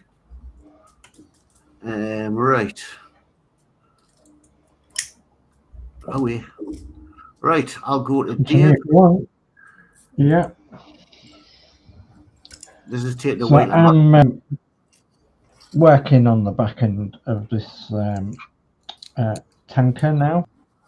So I'm putting the doors on. The screws on the doors. I'm going to leave the door open, and this door I'm going to leave it folded back more, so you can see the pump. But I've got a lot of work to do. I've got a lot of spraying to do and detailing work to the pump. So I'm only going to detail certain of it because you won't see an awful lot, because pump top tank on like that. So you'll only see through part of the door, you see. You won't see right to the back once the pump's all together, once the tank's all together rather. And you'll be looking sort of from the top anyway down into it, and it will be down here, and you'll be looking sort of from up here, so there'll be quite a distance between your eyes and everything to where this is on the diorama. So I've done a few bits and pieces, like building sub-assemblies together and what have you, and finding out where things go. And yeah, it's getting there. Slowly, but it's getting there. And I'm quite happy with it so far. Cool. Okay, we'll go across to, when this decides to shrink again, we'll go across to Alex. Yeah, so I'm just, it's coming along really nicely, actually. Oh, right. But I've just got to get this, I'm still working on this bit here, because I need to, this is all loose, so I need to get all this together, which is the my step 65. And then I can leave it till next week. I'll keep going, plenty of time, no hurry. Yeah, super. Super duper. We're doing well, aren't we? I think I might, as I say, if I get the stuff, I might start this next week. I was going to start the bus, the wooden one, but I've just done a wooden one. Yeah. So I might leave this bus for later on. Yeah, so I saw you was messing around with that earlier. How far will that door go back? Can I get it to about there? I just want to get back into my plastic modelling. I have got I have got models I need to finish, but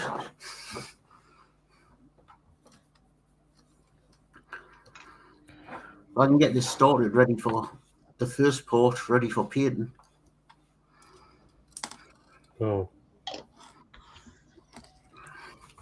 Come on. Stop being naughty. Oh.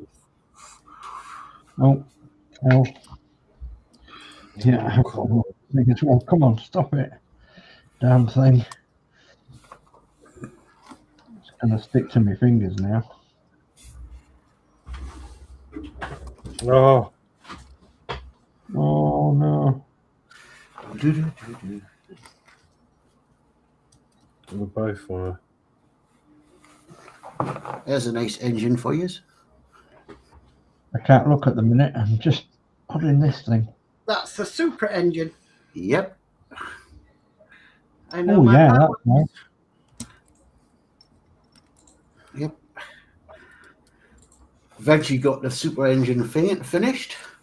That is nice. Let's stay there, that door. Oh, yes. Want the door to be flat out on that side. You think all that work on the engine and all that, and it goes in the car and bang, you didn't see it. That's the problem, isn't it? That's got that engine's actually got because the Supra is a manual. Yeah. So it's actually got a clutch plate in it, and you can't see it now. It's gone. Yeah. Once you put the clutch fittings in, bye bye. But you actually fit a clutch plate in it. Oh, that's going to work perfect because I've got the driver's door open, and I've got that side door open more than that side, and I've got to decide which side I'm going to have the pipes over to the aircraft. Yeah. God, blimey. So you're hand painting them, Dave, or spray painting them? I hand painted the cabin chassis, but I think hand painting the pump and everything is going to be a bit tricky. So I may get my sprayer out and spray that. All the inner work, so you're going to have to hand paint. Yeah, I'm going to have to pick out details, definitely. Yeah. So yeah, I may well hand paint it before I put that together, so obviously I can get to everywhere. Yeah. Decisions, eh? So is that the last one before you start building the aircraft? No. Oh. I've got what else have I got to build? The Fordson tractor. The Fordson tractor. After the Fordson tractor, then I can start building the aircraft.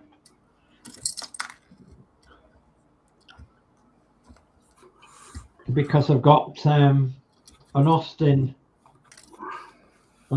pickup, David Brown tractor, a bomb trolley.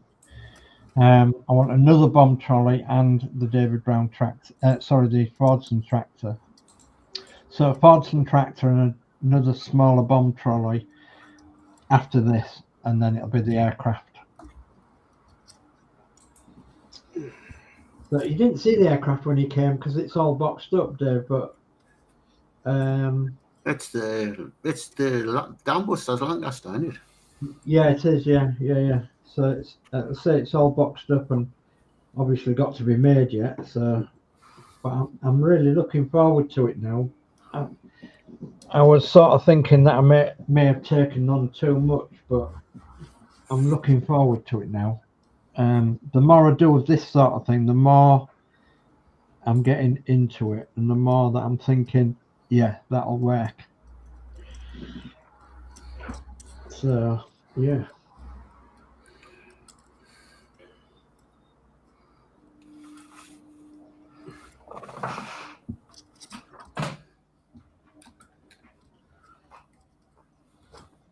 I'm kind of glad that the aircraft isn't any bigger, because doing it any bigger, oh goodness me, we just wouldn't go anywhere, do anything, you know.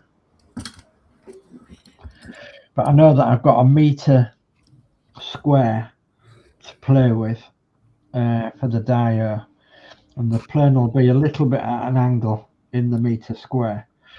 The wingtips will just not be touching each sides.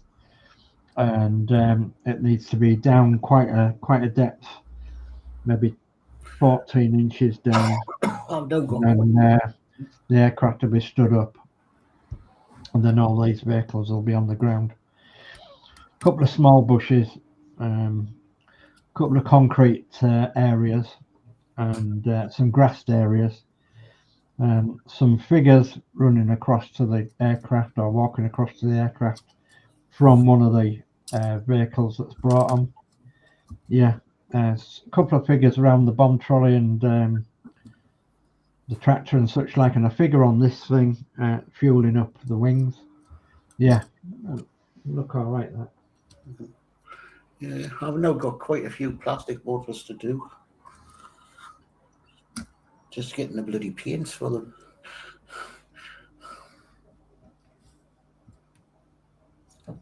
Have you tried looking on eBay and such like for second-hand paints and you know, people that have given up modelling and?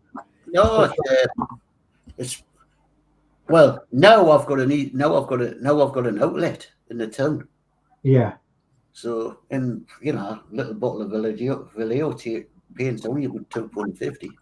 Yeah. So I've got an outlet now, but didn't have an outlet until a couple of months ago. Yeah.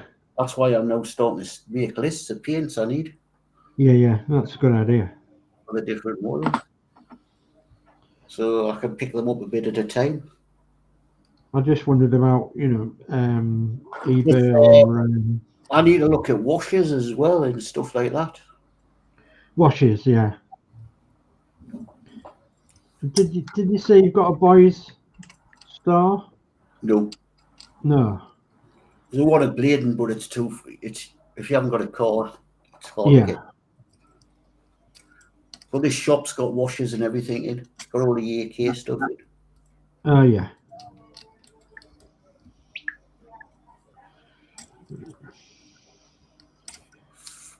Well, yeah.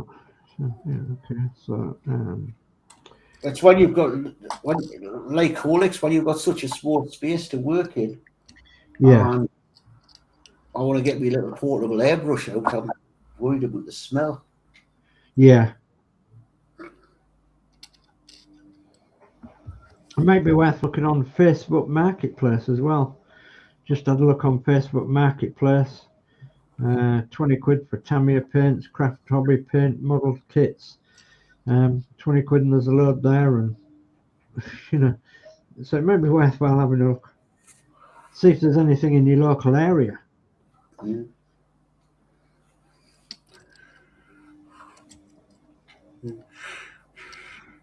As I see, I've got two little sort of handheld compressors. Yeah. Doing spray painting, but I've got any way I can sort of set up where I can sort of get a paint moving by the thing with the window. Have you you've got access to a garden, haven't you? No. No? Access to the outside? There's an outside area, yeah. Yeah. But you're gonna have to have a really fine day to sit down and. Yeah. Yeah, I know exactly what you mean. What you need to do, Geordie, is look up. Yeah, if you get a spray booth, you can put the vent thing into like a bucket, Mm-hmm. and then you put something in the bucket, and it gets rid of the smell. Mm.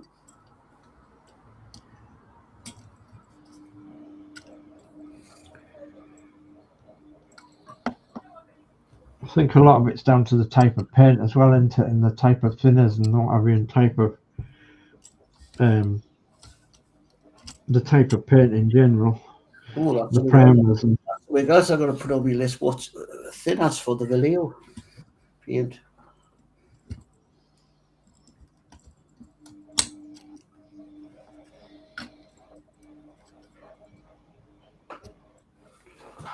Thinners. Now, this paint, right, Mark, you airbrush, don't you? It's been years since I've airbrushed. Yes, I airbrush. Do you use paint retarder? No. No. I'm now hearing people talking about that, and I've never used it in the past. No, I've never used it. Right, so what you do, Geordie, is you get a bucket with a lid on it. Yeah, like the fire bucket I got off there. Yeah.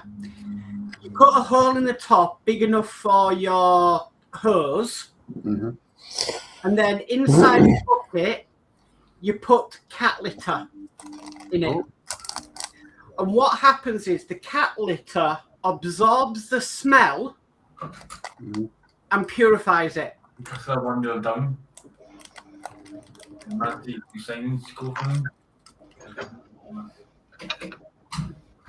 Oh, cat litter. Mm. Cat litter.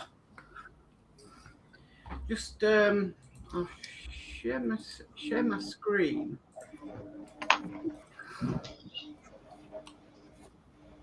So this is what this guy's done. He's got his ventilation tube going into a bucket. Mm-hmm. He sealed it with the lid, and then inside that, there is like a filter for the air to escape.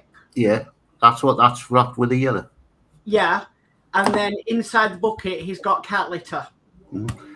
I suppose one of them oven filters I'll use as a. Now what Yes. are you using this top Yes, of it? you can use one of them as well. So that's how you can then spray inside the home, and there'll be no smell. Oh, cool. I'll have to get one of them, what you call it. And Yeah. So that's how you can do it inside the house and it won't smell. So maybe a good job, maybe a good thing to start doing in spring. yep.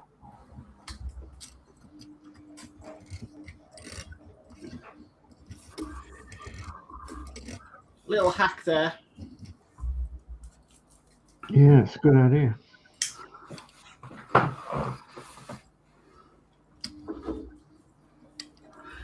Gotta see if we'll get the spray booth first though. Yeah. But I'm just saying this is what other people have come up with.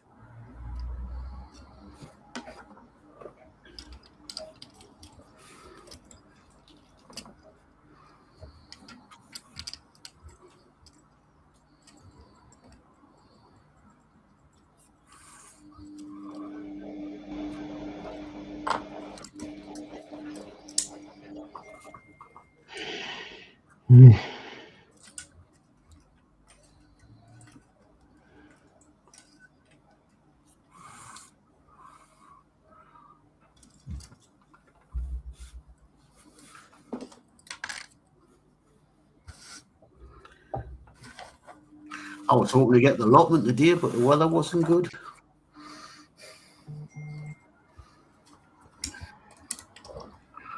Right.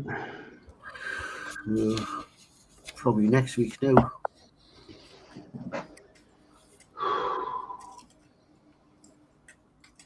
God, I'm shattered. Oh.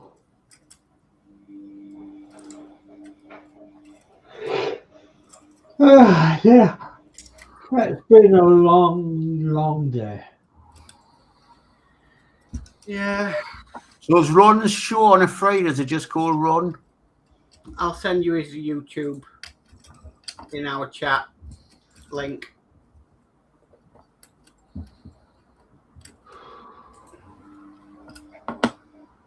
I'll send you his channel.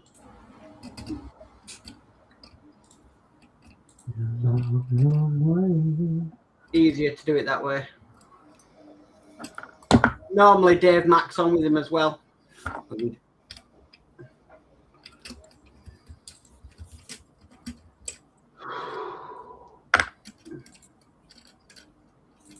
There you go, I've sent it in our chat.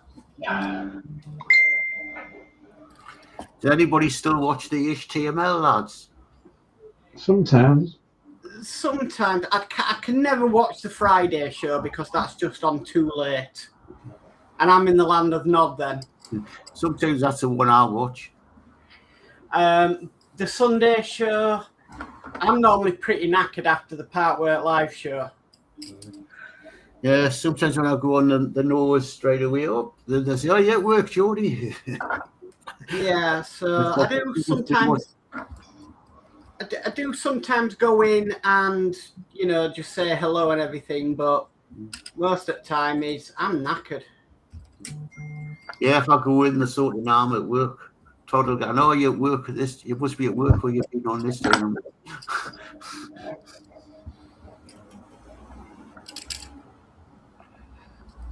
Trouble is, at the moment at work, I've been sitting catching up on rewatching Star Trek Discovery.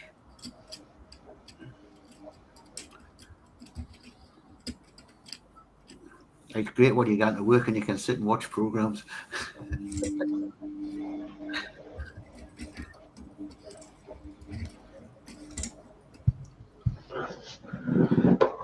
So if they're going to go on there, what brackets are they having? Are you and Kev still doing your one-way interview people?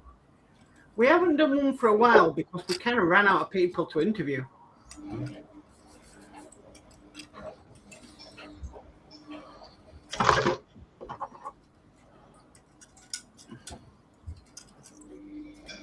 Perfect.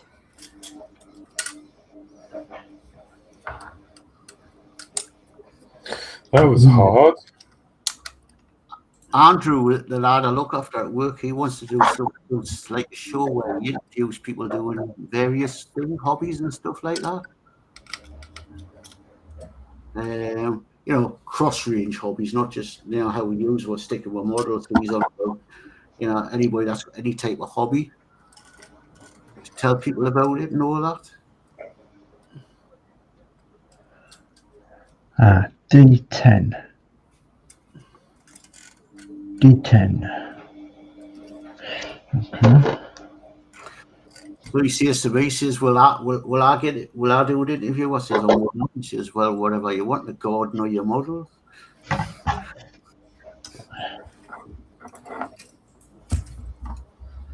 Must be it. D10. D10. Yep.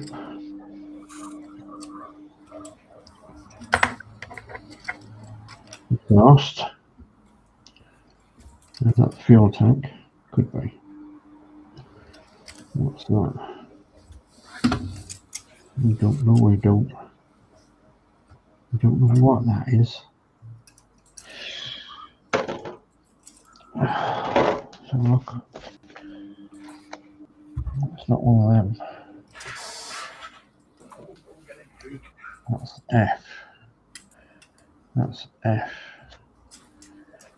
That's photo H. That's Leggy hen. right there. D4. D4. Oh. Right, I think I've come to a stop. So D5. that's what it looks like. It's got the glass jar in now. I'll put your full screen. OR. It's hard getting all the movement right, but you can see the glass moves. Oh, blimey.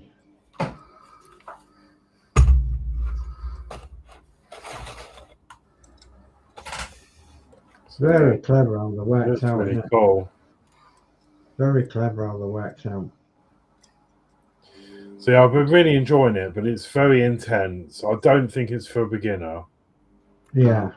There's so many small parts and washers, and you know, you've got to get everything in the right.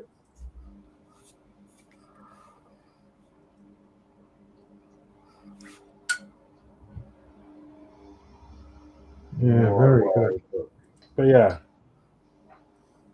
Very good indeed. Huh? Very clever. Huh? yeah, still got a fair bit to go, but that'll be for another day. Yeah. I've got a new pet. What's that? What's that? What's your new pet? Oh, it's a chicken. The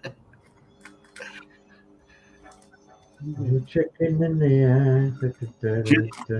Gillian got it from Scotswood. That made some and they were giving them away. So it's to go do an allotment. Aye. It's Gillian calls it Henrietta. Henrietta, yeah. I'd call it KFC. Actually, there's a story about that. There's a lad got down allotment, got 3 chickens, and that's what they're called. One's called K, one's called F, and one's called C.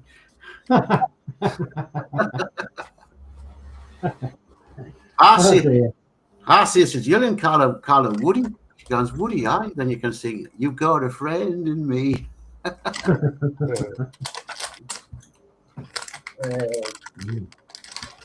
So, just because she looked after the chickens at Scotswood, Yeah. and one of the chickens, it was like a white chicken like that, was Henrietta had died. So, she's calling that one Henrietta after that chicken. Yeah. Right, now we're going to go cameras up. Yep. Yeah.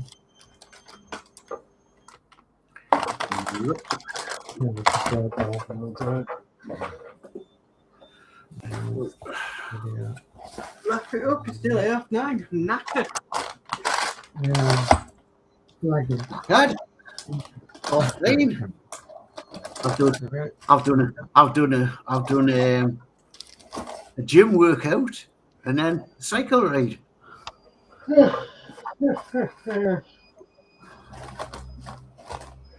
Back in the gym tomorrow morning. Yeah, I've done the gym workout at work today. Back in the gym tomorrow morning and then go across to see my mother. I did my gym workout earlier, which consists of nothing. I'm hoping when if I lose weight, I'll come off the sleep apnea machine. Yeah, you quite possibly would do, Dave, yeah. I'm hoping the loss of weight will get us off that. I hate that thing.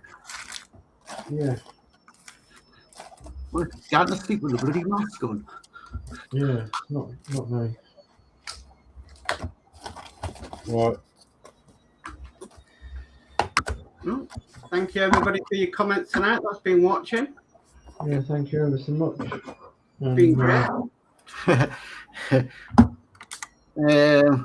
Flip Dipsy is what's the head for, Dave? Yeah, it's the wife. The wife works at Scott and she looks after him, and they were making some wooden ones, so she's got one, and it's going in the allotment. But I'm not having real hens in the allotment. Take too much looking after, so the mind of wooden one. I don't have to feed it.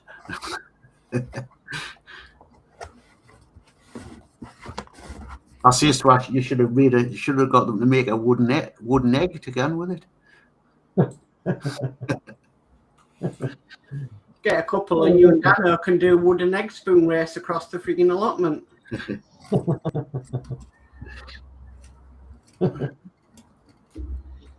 Right. Well, it's a good night then, I think, isn't it? Yep. Yeah, quite happy to say good night to everybody and see you all next week. And I apologise for being late, but I was driving home from the hospital tonight, so yeah, don't know when I'll be, whether I'll be on time next week or not. Can't tell. Hour by hour, never mind week by week. Yeah. Yeah, sorry I haven't done much tonight, just that Spitfire, but next week I'll be getting more in.